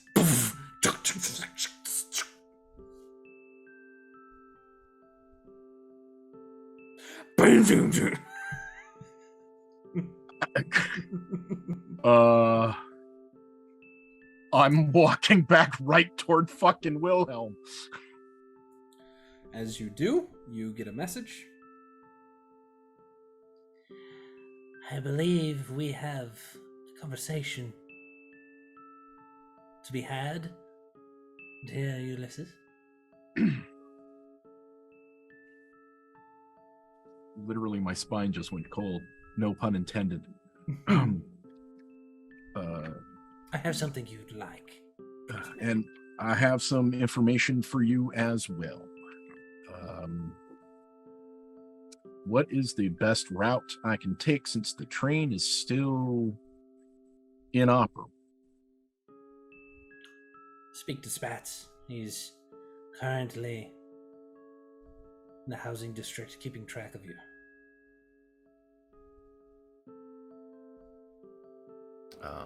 Charles?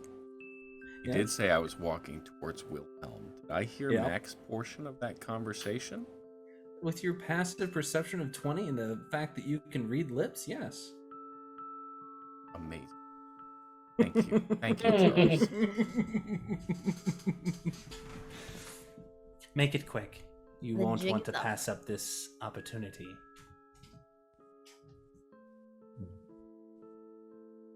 Hey, Wilhelm, apparently the fella next door says this has been an empty lot for months.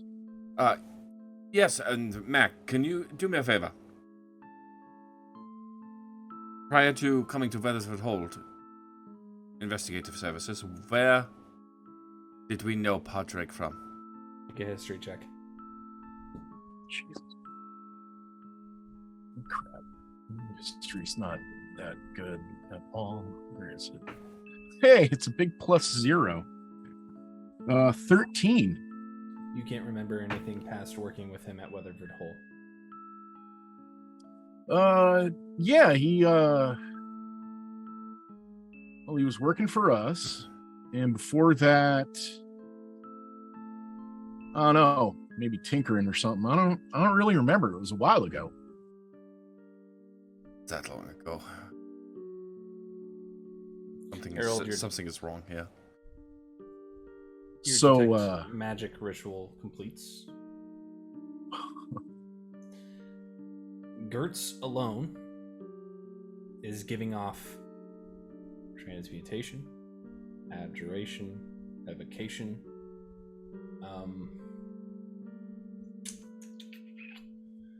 not necromancy, which is fun. Did you say not necromancy? Not necromancy. Conjuration. It will be when I get to him. And divination. But no enchantment, no necromancy, no illusion. Yeah.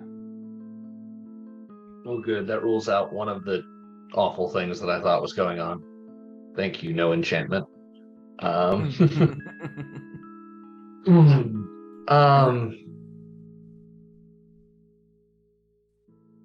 Harold is looking around, so nothing on the roof.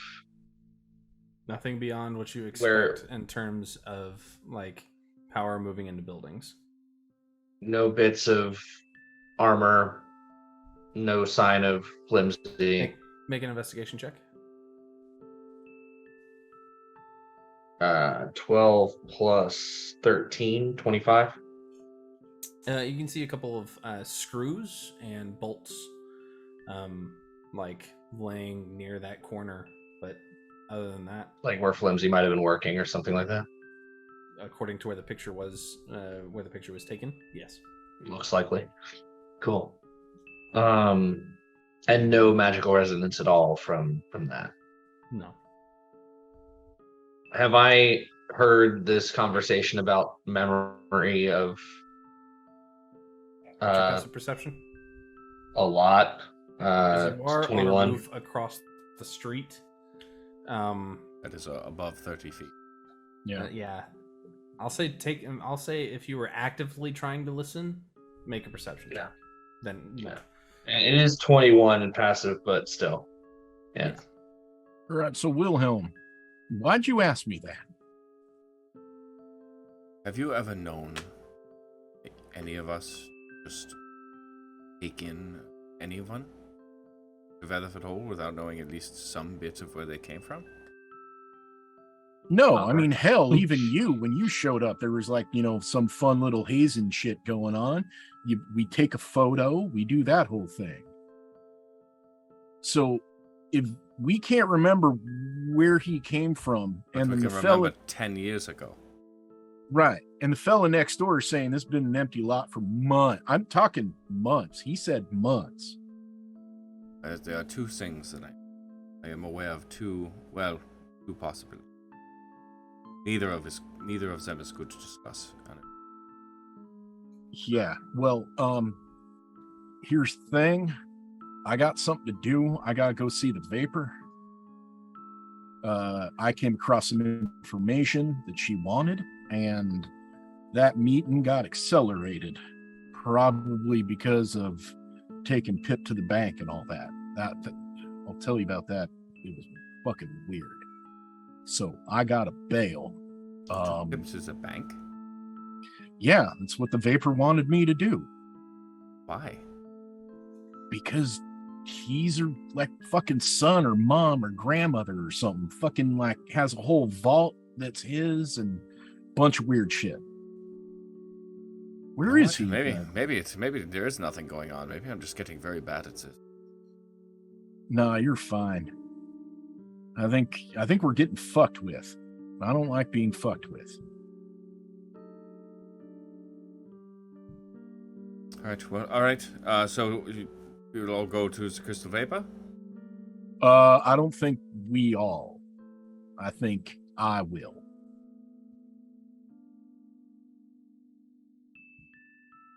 Because this is fucking serious. You've always been a much better eye for this kind of thing. And I've got the info for her. I'll just be, I don't know how long I'll be actually, because the train's not working. She just told me to talk to Spats. He's around here somewhere.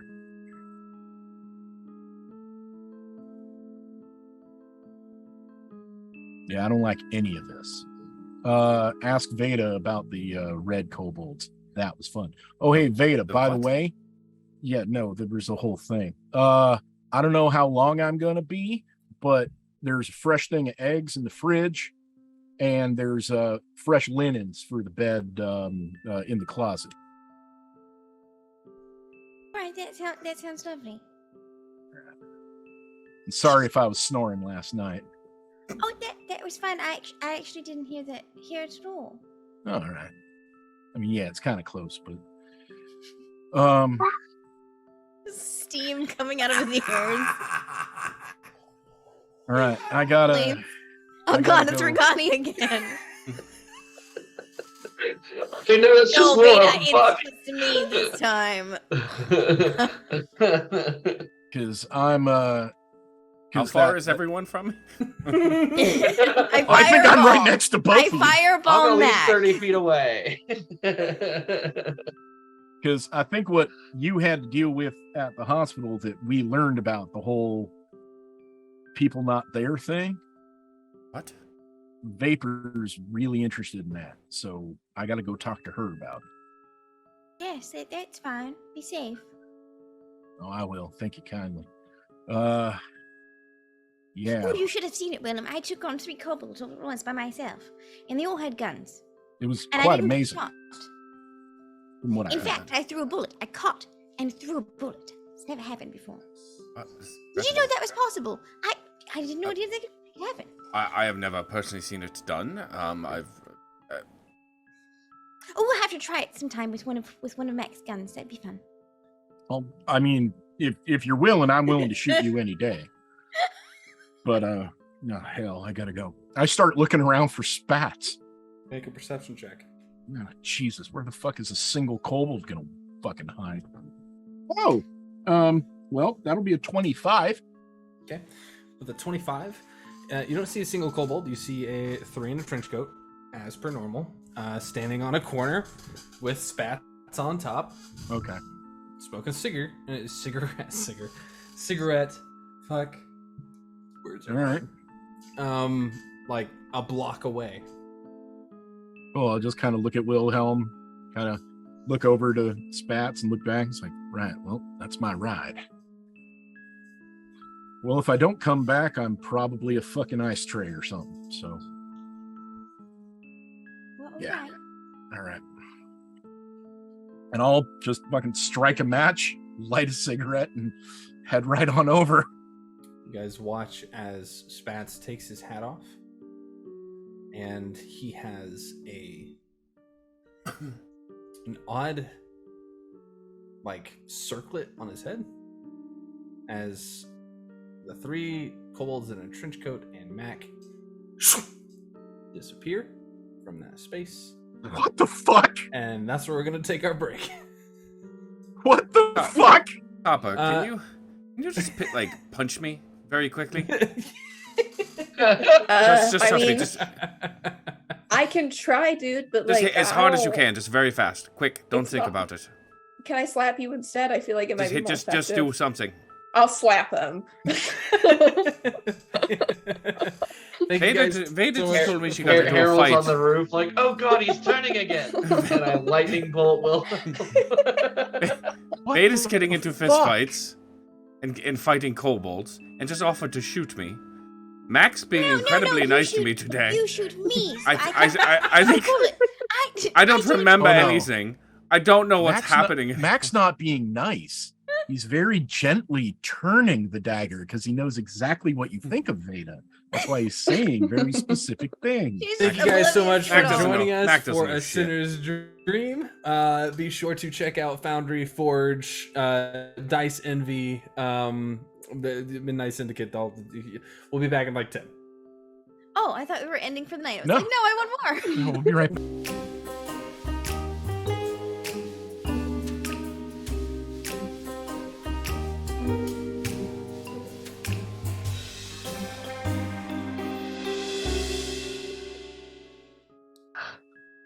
You can't do whatever you want, Jason. Good. I need a proper count. I just. I have a permit. Yeah. I have Hi guys, welcome back to A Sinner's Dream. Remember, you're the DM here, but I'm like the DM of the DM. So I do what I want. I have a permit. Copper, see your notes. Yeah, dude. I swear. I've been walking around this whole place. There's nothing here, okay? I'm literally out here measuring the length of blades of grass, okay? Like, there's nothing else to... It's impressive.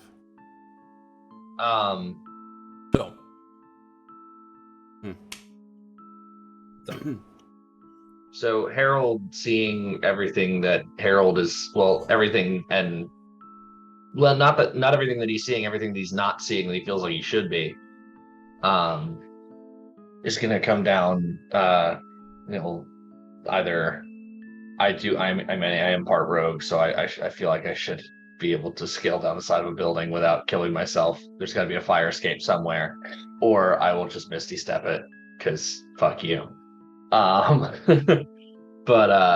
There's a fire escape. Anyway, yeah, I'll be swinging from the fire escape then, just hanging down. But as I get back down to everybody,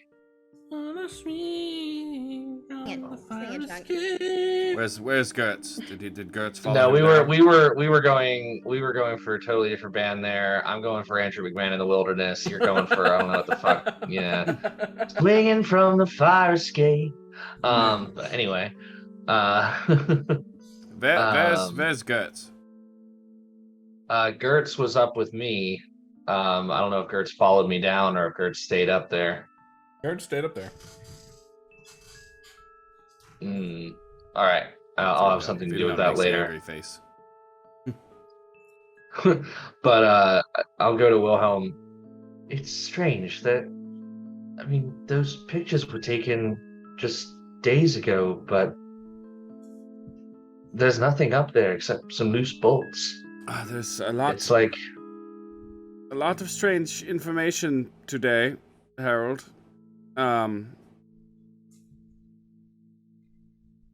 Can you do me a favor? Sure. Can you remind me what Padraig did before he joined Weathford Hole Investigative Services?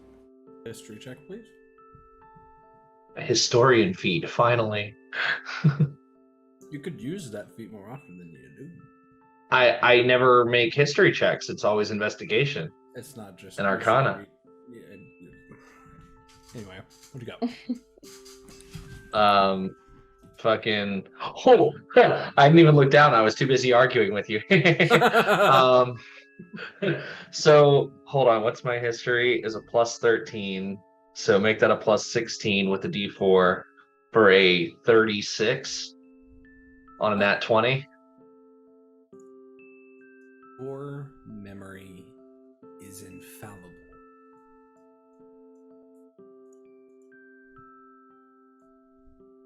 Thinking through it all, going through every single strand that you can of memory.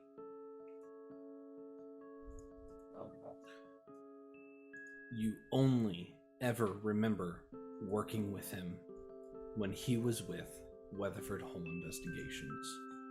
And it's disturbing enough to the point where your Vidalcan brain flexes a bit, to the point where you almost have a bit of a headache. And your glowing veins pulse for a second.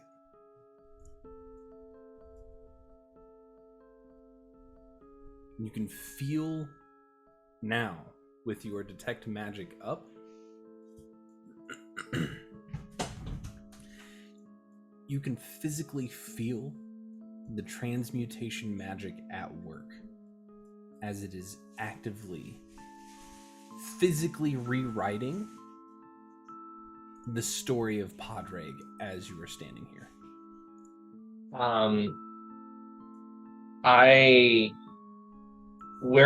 Do I see? I feel this transmutation around me. Do I feel a direction that it's coming from? Because I have an idea as the player.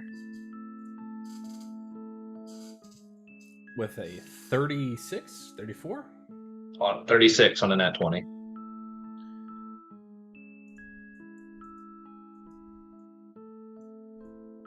The only I'll roll an Arcana with it if you want. No need to. You've got Detect Magic up.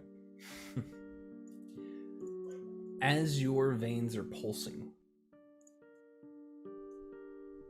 you look down, thinking as hard as you can, and you can see individual images in your mind slipping away as they are replaced with background images of what was there where Padraig was at specific points in time. And as it's happening, that pulse erupts from your like, I wouldn't say erupts. That pulse illuminates your veins, and you notice Gertz making the same pulsing pattern. 4th level Dispel Magic. I'm assuming I'm gonna have to roll anyway, but just in case. Sure. Go ahead and roll it. Oh, fuck yeah. I need a Bria's Abjuration Wizard now. Yep. Do I know? I would notice that he is casting Gertrude. Yes. Mm-hmm. Gertrude is How just does that sitting work still on the again? roof. Mm-hmm. I am going to climb up. You're gonna start climbing up there? Okay. It's just intelligence modifier, right? Mm-hmm. 21. You watch as the flickering light begins to... Do I still feel my memories going away? Yes. And now that draw is no longer coming from Gertz, but rather from your veins.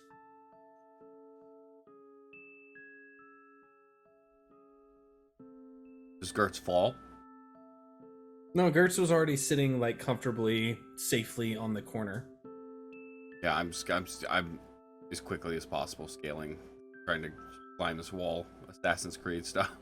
Okay, make an athletics check or an acrobatics check. Oh, We just Have someone that talked can about fire escape. literally walk on walls. well, you just work in the moment. I don't know why my dice aren't coming through, but that would be a 13. You know, Might fall and need to break your neck. refresh. The 13, was that athletics or acrobatics? Athletics. You grab a hold of that first window and kind of launch yourself up and grab a hold of the next like outcropping of bricks, grab a hold of it and sling yourself upward.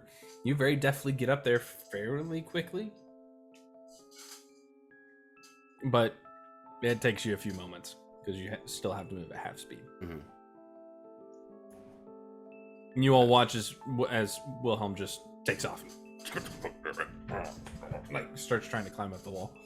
I think he might have lost his mind a little bit. I quite. I've never seen him move that fast. And people on the streets are just like, "What the?" Like watching him do this. And I will. I'm just gonna pick up Gertz. Are all the lights out still, or? Yep. Okay. Yep. I'm going to cast my Awaken Spellbook in front of me. Okay, as you do, it begins to crackle with purple energies. It makes that electrical Alhora's face. Weatherford's just staring at it like, huh. And as I'm gonna look it dead in the eyes and just hope that there's something of a connection, because that was the whole point of me trying to do that experiment, and say why. Make a persuasion check.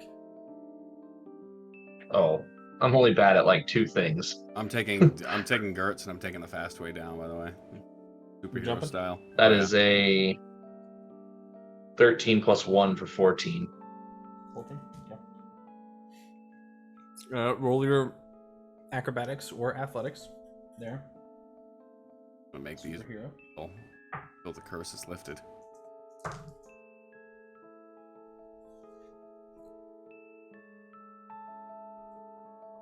All right, we're getting there. 16. Okay. So you only take 4 points of bludgeoning damage as you land. Sure. Yeah. Kind of hurt your shins a little bit, but not real good on your hips.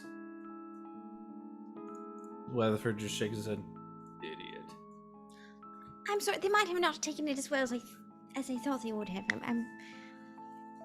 No, I didn't want it to get away. I will hold up Gertrude in my hand. Justin, make an insight check.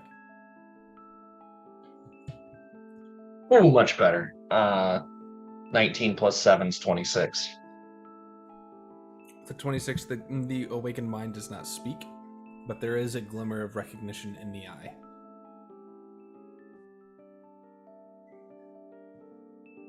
And almost a touch of sadness. Almost. Ooh, good. It's prepared. I'm just going through some spells. Detect thoughts, and I'm going to try to target, like, the part of myself that is that awakened spellbook. Well, we've been down this road before. Mm-hmm. Make an intelligence saving throw. Not a nat one this time, motherfucker. That's an 11 plus 9 for a 20. Okay, great. Fantastic. You're going to take half this damage. 172 points of damage. That's half. That's half of it. Just for making him do this.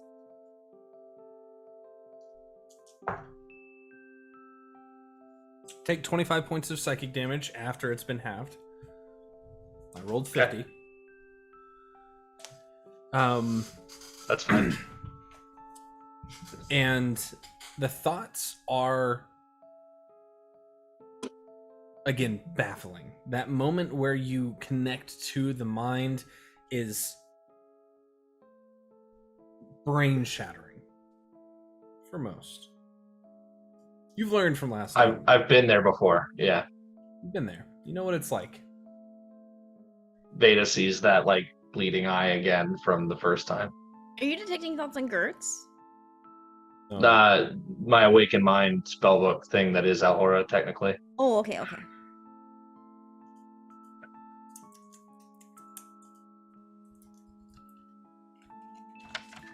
As they all turn to look at Harold because he starts bleeding from his eyes.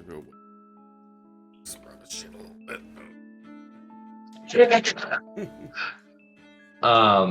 And Harold is like, okay. Harold is pretty sure that she, regardless of what he's doing, can at least gather his thoughts. And he's just like putting to the front of his mind, you don't get to have your privacy and also fuck with us. The flood of information that you get is not what you anticipate.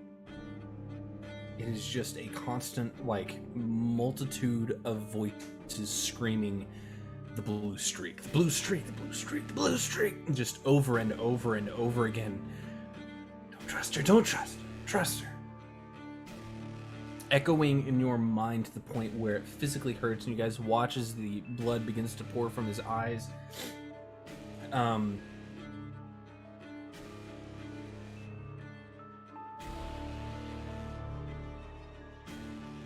And it clicks.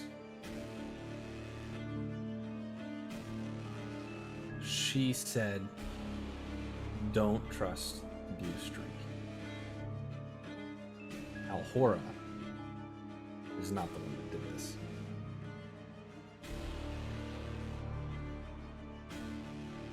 Make an intelligence check.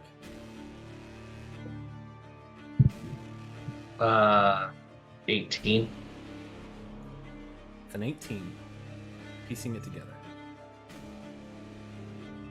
The Blue Streak somehow has found a way to rewrite reality in some form or fashion from the interior of the phylactery. Why they took Padraig has not been answered.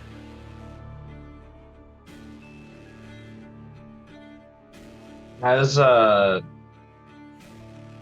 quick, like, just going through his mind, thinking of all the things he could try to think right now and get any kind of response from. What does he remember of our dear friend Rick Fiddler? Nothing. I was going to say someone else that he knows the Blue Streak took. Not a thing.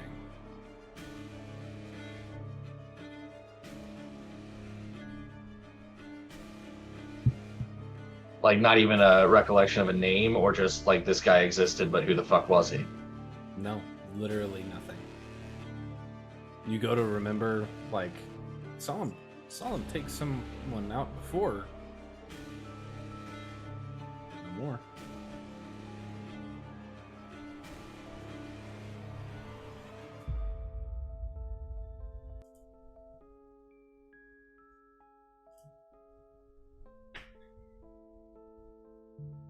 Someone's just got it together in chat.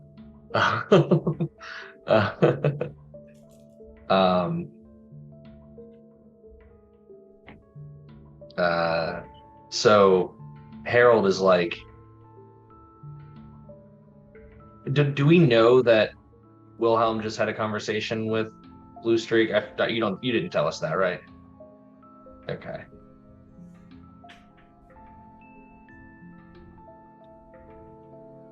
Does he look normal when he does it, or like is there like anything in his eyes? No, there's just the blood running. Oh down no, his like eyes. there's. Okay, so I know that like blood, something. Yeah, and like I probably collapsed to a knee at this point. Like, Yeah, I will rush over. If he collapses, I'll rush over. I'm just gonna store Yeah. Gertrude into a pocket.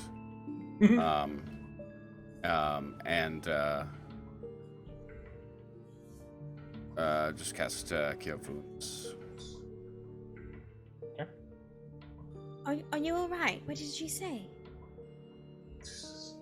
nothing good.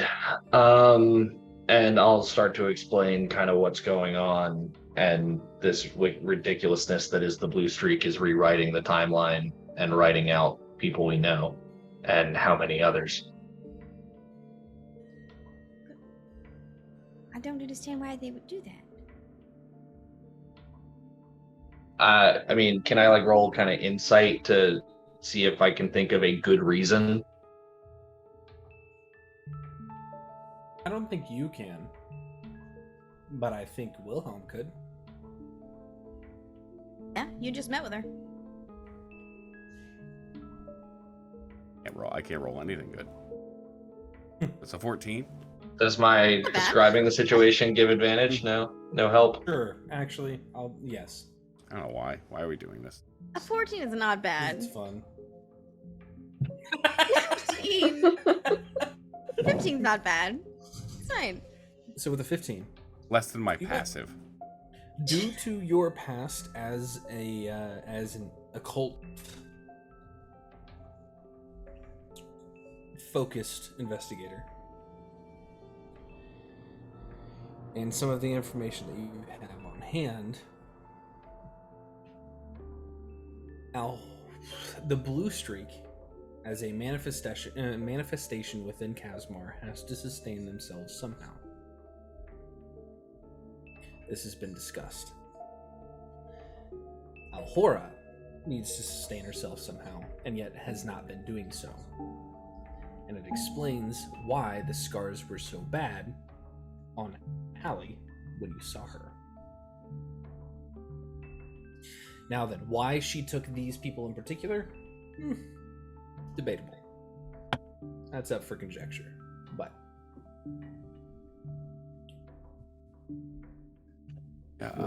Harold, I have a theory about, if you think about the Blue Streak as a piece of Alhora. Alhora doesn't typically manifest itself physically inside this pocket. However, the Blue Streak has managed to break away from its reality manifest itself, must be the energy to do so. Must be coming from somewhere. My assumption is that, like any other entity of this type, spirit, specter, phantom, lich, is sustaining its own life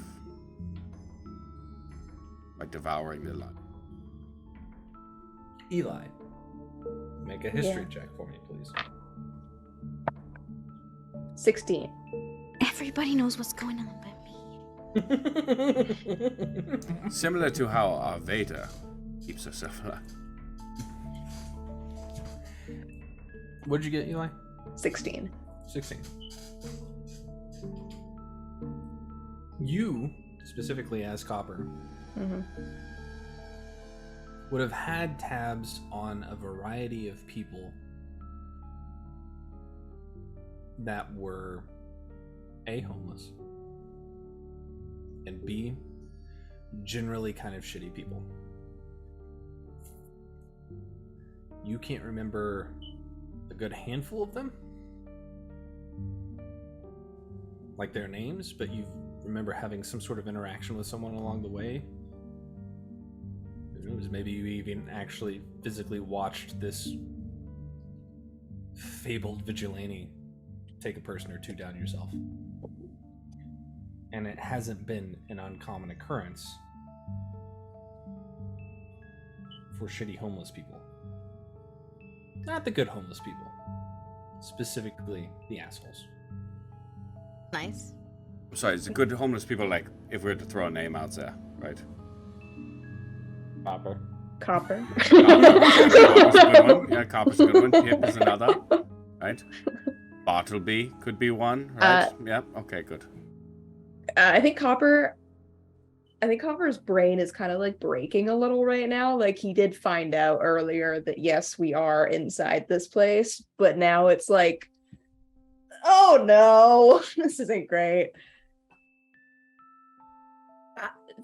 I think there's a lot more people that are gone.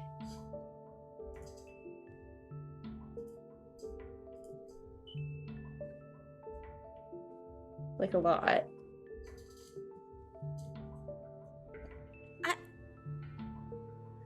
They did say people were disappearing from the hospital. There's a lot of people I think have disappeared off the streets. There's a lot of people disappearing from the hospital. Yeah, what is the deal with that? You see kobolds, and as impressive as it is, and great. Like, just one brain cell.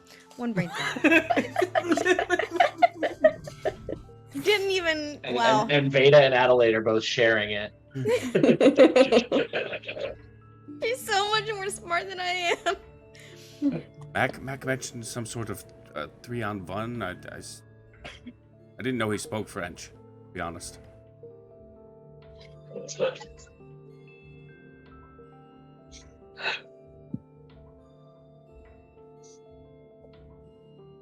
Missed the joke. I don't know the joke.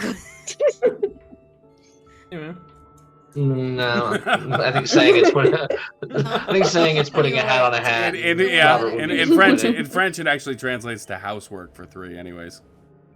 Oh. Yeah. Great. Yeah, it's one of those kind of misnomers, like Ich bin ein Berliner. Anyways, yeah, but the hospital. What? I don't think they were taking whoever they could, ideally children, ideally kobolds of a different color, to their dragon. But I don't see how the dragon could be the blue streak as well. It doesn't make any sense. I'm sorry. I'm sorry, what? Oh, yes. Well, okay, so at the hospital last night, I saw 3 kobolds. I thought they were coming for Georgie. You haven't met Georgie yet. He's very lovely. I have. Okay. I'm talking to Copper. She looks over at Copper. I'm an emergency contact. Yeah. Oh, Harold doesn't know about Georgie. Do you? Correct. Oh shit! Oh, she wasn't supposed to tell. I didn't tell you that. It doesn't know. Harold probably doesn't doesn't. And notice Copper right doesn't now. know. Yeah. Shit. A lot happened last night. Oh, hi, Free Forage. Hi, everybody. Well, so I thought they were coming for Georgie, and then they attacked, and I took on all 3 of them, and one escaped, of course, but I did get the other 2. And well, it turns out they weren't looking for Georgie. They were looking for anyone really, but they're looking for specifically kobolds of a different color. They're this rusty brown color. So they're looking for other ones, but they'll take anything that they can get. And it seems as if their dragon was eating them. But it doesn't make much sense if it's a blue streak, because the blue streak doesn't eat people. She just disappears them. I don't know, maybe both people are being eaten and disappearing from the hospital. Who could say? But That's a lot of information. the conversation that Mac is going to have with Paper. Yes. So we discovered yesterday dragon is kidnapping children from the hospital to them. Yes. What are we doing here? I guess it comes down to we have priorities. Other than children? Well, I agree. That is my primary job. I work the children's ward at one hospital. But Harold, do we know which dragon? Do you know? I don't know anything about the casino. We didn't know either. Harold spent, canonically, backstory-wise, Harold spent a lot of time working odd jobs for various factions, and they are included. Would I know anything about that world? Roll a history check. Doing well on those today. Let's keep it going. Okay, not as good, but that's still a 30. So with a 30, I don't know that you necessarily have worked that particular realm of things, but you've probably worked with a handful of different kobolds on a variety of different situations, projects, etc., etc., etc. The casino section, the banked sector of Kasmar, is incredibly complex. To the point where those that are at the heads of these are almost legendary in terms of stories. There's always been rumors that, if you don't act right, you'll be fed to a bank. You'll be turned into money. We will literally sell you if we need to. Welcome to Kasmar. That kind of thing. If you go about doing anything that would go against what each individual casino stands for, which each one stands for something different, then you would have an entire minimum of a clutch of kobolds trailing you, keeping track of you, keeping tabs on you, and taking care of things that they probably really shouldn't be taking care of for you or against you, depending on what you've done for that casino. In this particular instance, sometimes due to the arguments between each individual Drake at the top of this mountain, they will send some of their kobolds to go and gather other kobolds to weaken that particular dragon's grip on the city. Very similar to that of gang fights. It's not uncommon for kobold fights to break out in the sewers, across rooftops, in the middle of, a variety of different situations, and nobody really ever knows why. People get hurt all the time in these fights, in these massive wars for space. In this particular instance, it sounds about par for the course. As for eating children, sounds a little far-fetched. There might be more of an underground reason for it that hasn't been really discussed. Take that as you will. I've spent a not insignificant amount of time around these folk. That seems a bit much even for them.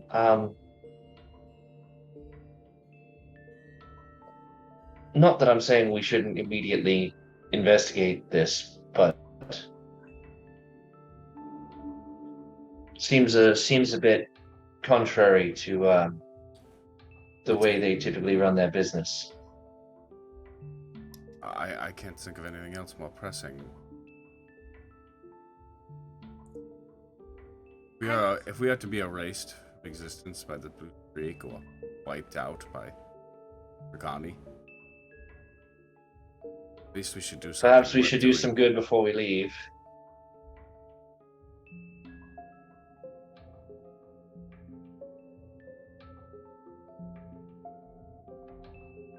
How much ink do you have at the brownstone? How much? Wait, what did you say? Ink. How much ink do I have? Yeah. A great deal of it. I have a magical pen that doesn't run out of ink. Right. Veda, are you any good with a needle?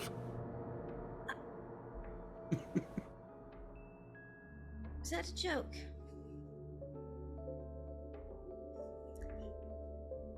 Are we seriously going to turn my wizardly quill into a tattoo needle? Let's fucking do it. I'm fucking here for it. Let's stick and poke Let's this motherfucker up. Let's go.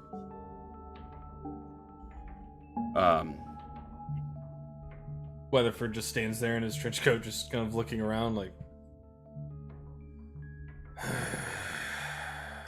Any objections, Mr. Hold? You go do your jobs. I'm gonna go do mine. I've got other cases I need to go searching on. Got a couple things to dig up on my side of things. I might be able to get in touch with a couple of people up at the casinos, and you're gonna need transport up that hill, considering the train is down. I'm aware. So if you're gonna go get a tattoo from a wizardly quill, by all means, go enjoy your time. Copper, you going with them or me? You know, sir, it's not very needed of you to be like that. It's for a useful purpose. I feel like you know that, and there's no reason for you to be demeaning about it. I had a very long day. It's all right. His eyes still swollen. Yeah, I want to go get more tats, so... Got it. Cool. I want to Great. get more tats. And he just kind of draws his coat in tighter, pulls out a cigarette, lights it, and walks away.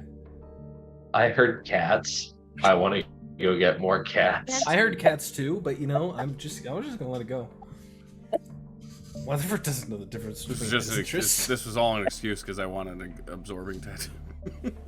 That comes later. Copper and Wilhelm are both cat people. Pip and Harold are never pets, and Mac and Beta are dogs. I have an owl. Fuck off. Yeah, okay, that doesn't really count. That doesn't count. An owl's kind of like its own person, I feel Yeah, like you don't pet that. That's not a pet. like. That's your friend. That's an acquaintance. It's a familiar. Yeah, it's a I friend. don't think Wilhelm is a My business protege. It's about a 30-minute walk from Podregs to Harold's Brownstone. Are you guys going to? Do you guys have anything you'd like to address on the way, or are we just going to make our? Oh, I'm officially a member of the Weathermen.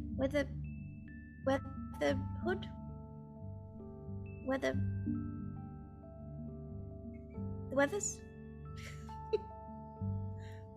She flashes her red. Flashes her what? Badge. Welcome aboard. We'll have to take an updated photo at some point. Oh. I don't think I've had a picture taken. My family always does the old-fashioned portraits where we sit and we paint us. Yes, I suppose when you're immortal, you have that kind of time. And money. All right, so you guys make it back to the brownstone with ease. So what's the plan here with this tattoo and whatnot? Yeah, I have no idea what you're on about. My brain did not. Well, in particular, between everything that Harold and I have been working on, like Wilhelm has, again, I've been trying to also figure out this absorbing tattoo for fire. Oh, this is for your skin stuff, your scar stuff. Okay. So you're No, trying to this figure is out the any. actual... This is anybody. I mean, you could get. This is a absorbing tattoo. So you're trying to figure out how to make an absorbing tattoo out of your existing tattoos? No, I'm trying to figure out for everybody. Oh. For absorbing fire. Correct. That would sign me the fuck up after the last fight. So. I'm gonna just tell you guys this one now. That one, making an absorbing tattoo, considering it is a very rare item, will take a minimum of 3 weeks to make, not including materials. Is that like a batch making of them, or like That's a per single tattoo? Okay. What about my guy? What if I know? Fine. I know a Fine. guy. What if we all worked on it together? I don't know what to tell you, man. What about my How guy? rules work. Your guy? Yeah. He you might know have it. why. He might have one. You never asked him about magical tattoos like that. You just had him go over the top of the scars in the past. Yeah. So. So very rare occurrence. I will ping anyone. Wilhelm never makes calls. So you're going for Lugan? Yes. Okay. What are you saying? Mr. Merck, it's Vice Cruz here. Out of curiosity, I need to have, the whole thing done up, but you haven't done any work with a more magical formula, something that's absorb fire. Are you just pinging, or are you going to a runic circle to use it? If we're at the brownstone, I'll just call him from there. Okay, cool. You don't hear what's going on, but Lugan is very breathless and obviously working as he just goes, "Oh, I couldn't have called it a worse time. I can think of a couple, to be honest. Sometimes I do work with such things, but I don't know that I am a purveyor of magical items as such. You might try the tome, but Really also, could you difficult, speak up, possibly, son? It's very difficult to hear you. What? Speak up. Why? I'm at the junkyard. Oh, yeah. You're always at the junkyard. Tattoo's done at the junkyard. No. Anyways, if I find one, would you be able to apply it? Yeah, without a doubt. Excellent. Thank you. I may be seeing you soon. Bye. Well, I have, I've got one. So I've got someone who can aptly. This has the skill to apply fun, but I don't know that we'll have time, and I don't know how many. How many children will go missing in 3 weeks' time? I think We still have to get to the mountain. We can't even take the train, so we've got.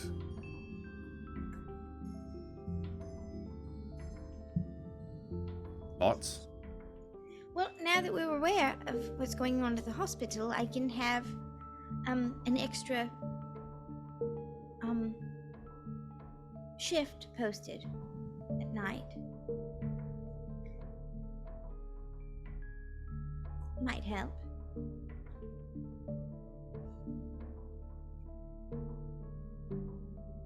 Possibly, or they just start taking them from somewhere else. The jig's up at the hospital, right? Now we start snatching them from the parks.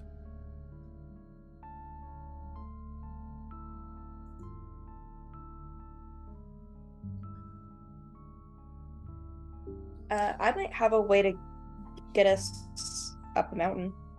Maybe. Okay. Like, not today, but like, I don't know. I've never tried to go that far, but I have been experimenting. And I think I can like travel through trees. That sounds crazy, doesn't it? In the grand scheme of things, Kappa, no, it doesn't.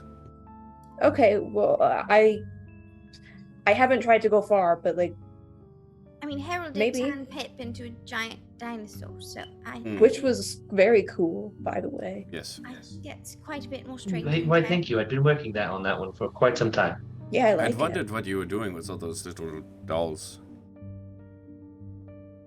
They're action figures.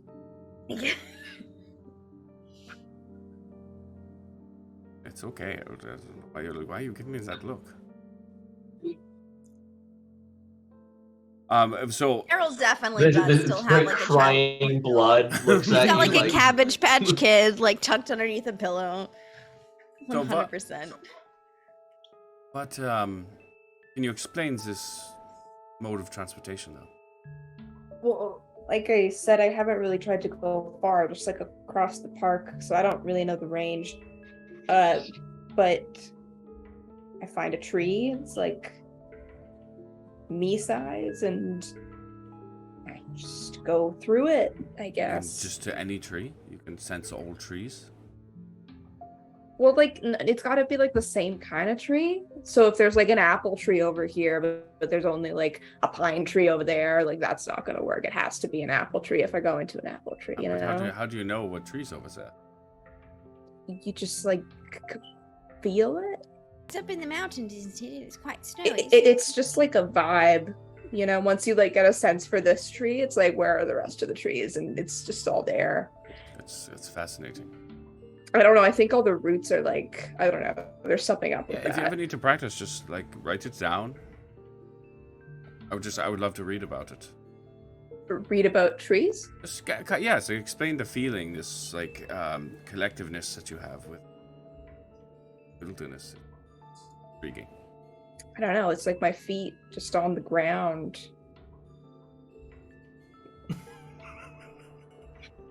Incredible. Like I have roots, just like the trees and just like the mushrooms. It's all connected, you know. I would love to know more. That's what I'm saying. At some point, if you ever practice, just write it down. Again, this is good practice for investigating in the future. Harold, Okay. you're awfully quiet. Are you okay? Well, as you may have noticed, I made some decisions again, and I think it helped me kind of piece this all together, but doesn't feel any better than it did the first time. I'm just glad to still be conscious this time around. I am also glad that you are still conscious. Plus,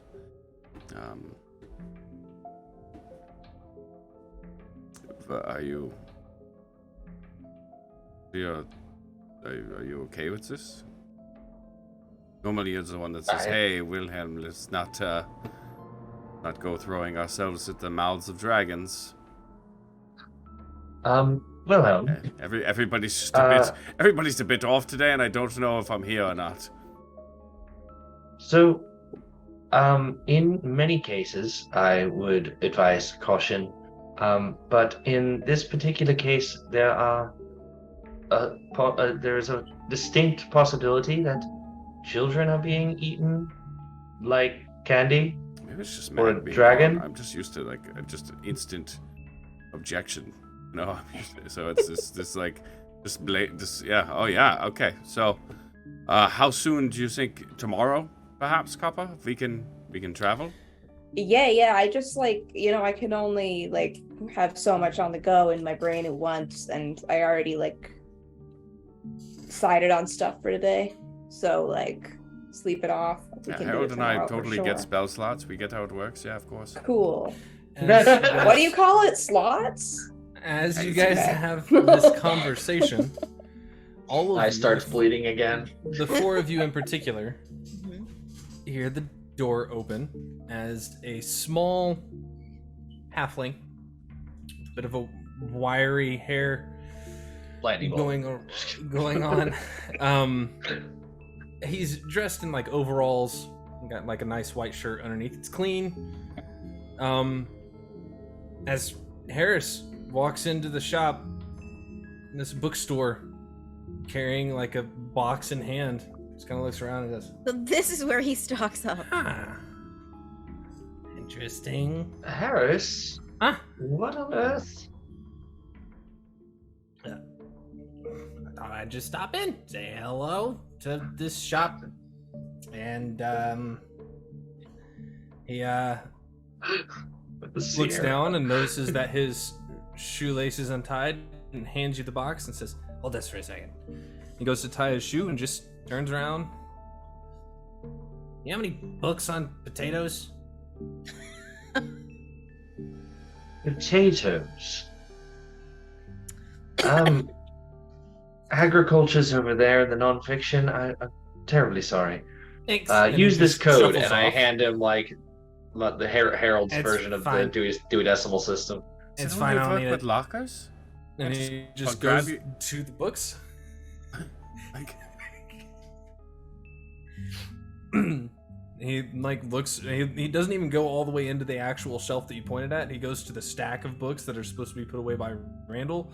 And just kind of looks at him for a second. And goes, "Oh, this will work." And he just pulls it right off the top, as if it was always there, meant for him. It's a book. There's a book that's a cookbook, and it's a lot to do with potatoes. Thanks. How much do I? We'll put it on my tab.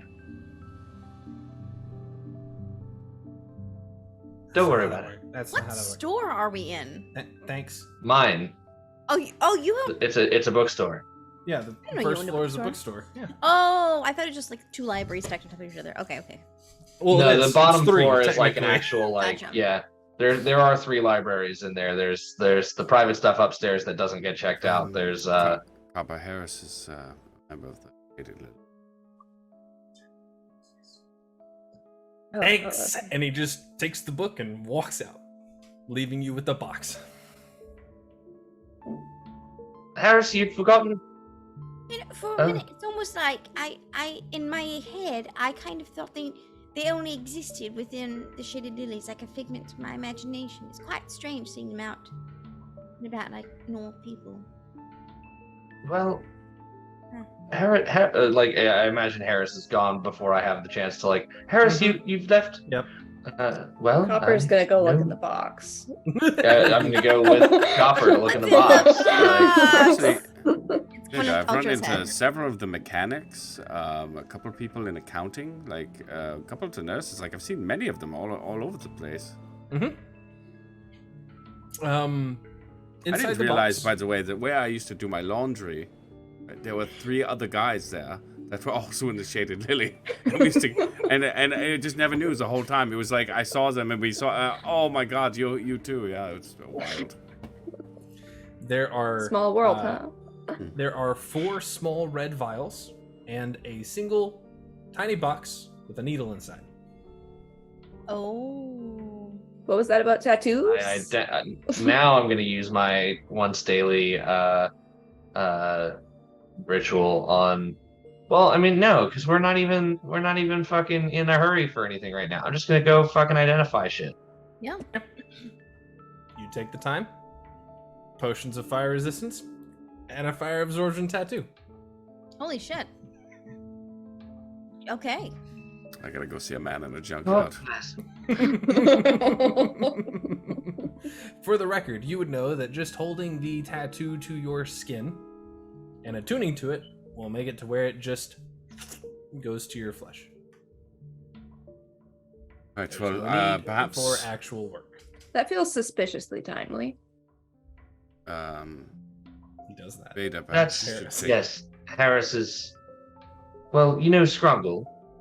Yeah. How he kind of just finds something that's in the realm of what you need. think of him as like the prototype for Harris. Harris actually has everything you need and just happens to get it at the right time. Huh. That's a good skill to have. I'm convinced that if the two of them ever meet in the same place, the universe ends. We should find out. Well, if all else fails, then that's the last resort. It is a worst case scenario kind of situation. It's like putting a bag of holding in a bag of holding. You just don't do it unless it's the last thing possible. So, yeah, I think this is where we're gonna call it for the night. Pretty on the dot. Yeah. Good way to end it. Yeah. So, fair enough. Well, yeah, we got tattoos. What are we gonna do? Are we gonna We do have one matching tattoo, right? One tattoo? Wait, one tattoo. And a bunch of fires as potions. Thank you guys so much for joining us for A Sinner's Dream tonight. I hope you all have enjoyed yourselves thus far. Thank you, Raiders, for showing up. Nice to see you guys, Freeforge. It's always a pleasure to be around you guys and kind of haunt your Discord and whatnot. Let's see. I'll roll. I was gonna say Adelaide roll it because you had some good stuff tonight. And I missed last week, so You did miss last week. let's fucking roll. Fancy dice. So who rolls next week then, Dylan or? 15. Dylan rolls next week. But Trevor also left. Anyway, so we're gonna go. Trevor rolls half a die. We'll give Jason a second to go and figure out who we're gonna raid. Once again, thank you guys so much for joining us for A Sinner's Dream tonight. We do this every Monday, about 7:30 Central. I say about very liberally. Go check out Foundry. That's who we use to do all of our battle maps, which we didn't really use one tonight, but it sounds like we might be going into a Dragon's Lair, so I have to make some battle maps. That's great. That's wonderful. Check out Forge, best place to host your Foundry games. They're going to do a great job of taking care of all the data that you need for all of your games. Let's see who else. We've got Heavy Arms. Go check out Heavy Arms and all of his homebrew stuff. That guy is fantastic at everything he does. And everything he makes is gold, in my opinion. Very well balanced, no matter what you say. Let's see who else we've got. Who am I missing? I know we've got Midnight Syndicate that we use for some of the darker tone stuff, the more orchestraic. Thank you, Justin. Music in the background from time to time. We've got Dice Envy. Make sure to get your elf eggs in. If you have 2,000 elf eggs, and that's our channel points down at the bottom. If you have 2,000 of them, it gets you an entry into our giveaway that we do every month for Dice Envy. Let's see. That's usually about a stream's worth, and you can submit an entry literally every stream we have. Speaking of which, this Thursday, please join us for our Scum and Villainy game, Plastic Cougar. That is very punk rock in space. Sunday for our Curse of Strahd, where JD does the DMing and I just be a jerk to him instead. And if all else fails, we'll see you next week on Monday here at 7:30. JD, who are we going to go and raid? We are going to go raid the Paper Dungeon. Sigil Awaits, Chapter 2, Episode 2, Book 1. So many numbers, but that's where we're going to go. That's a lot of numbers. So Let's go. Make a lot of noise. Spam a lot of 2s on that screen for all their Chapter 2, Episode 2, Negative 2. And we will see you guys.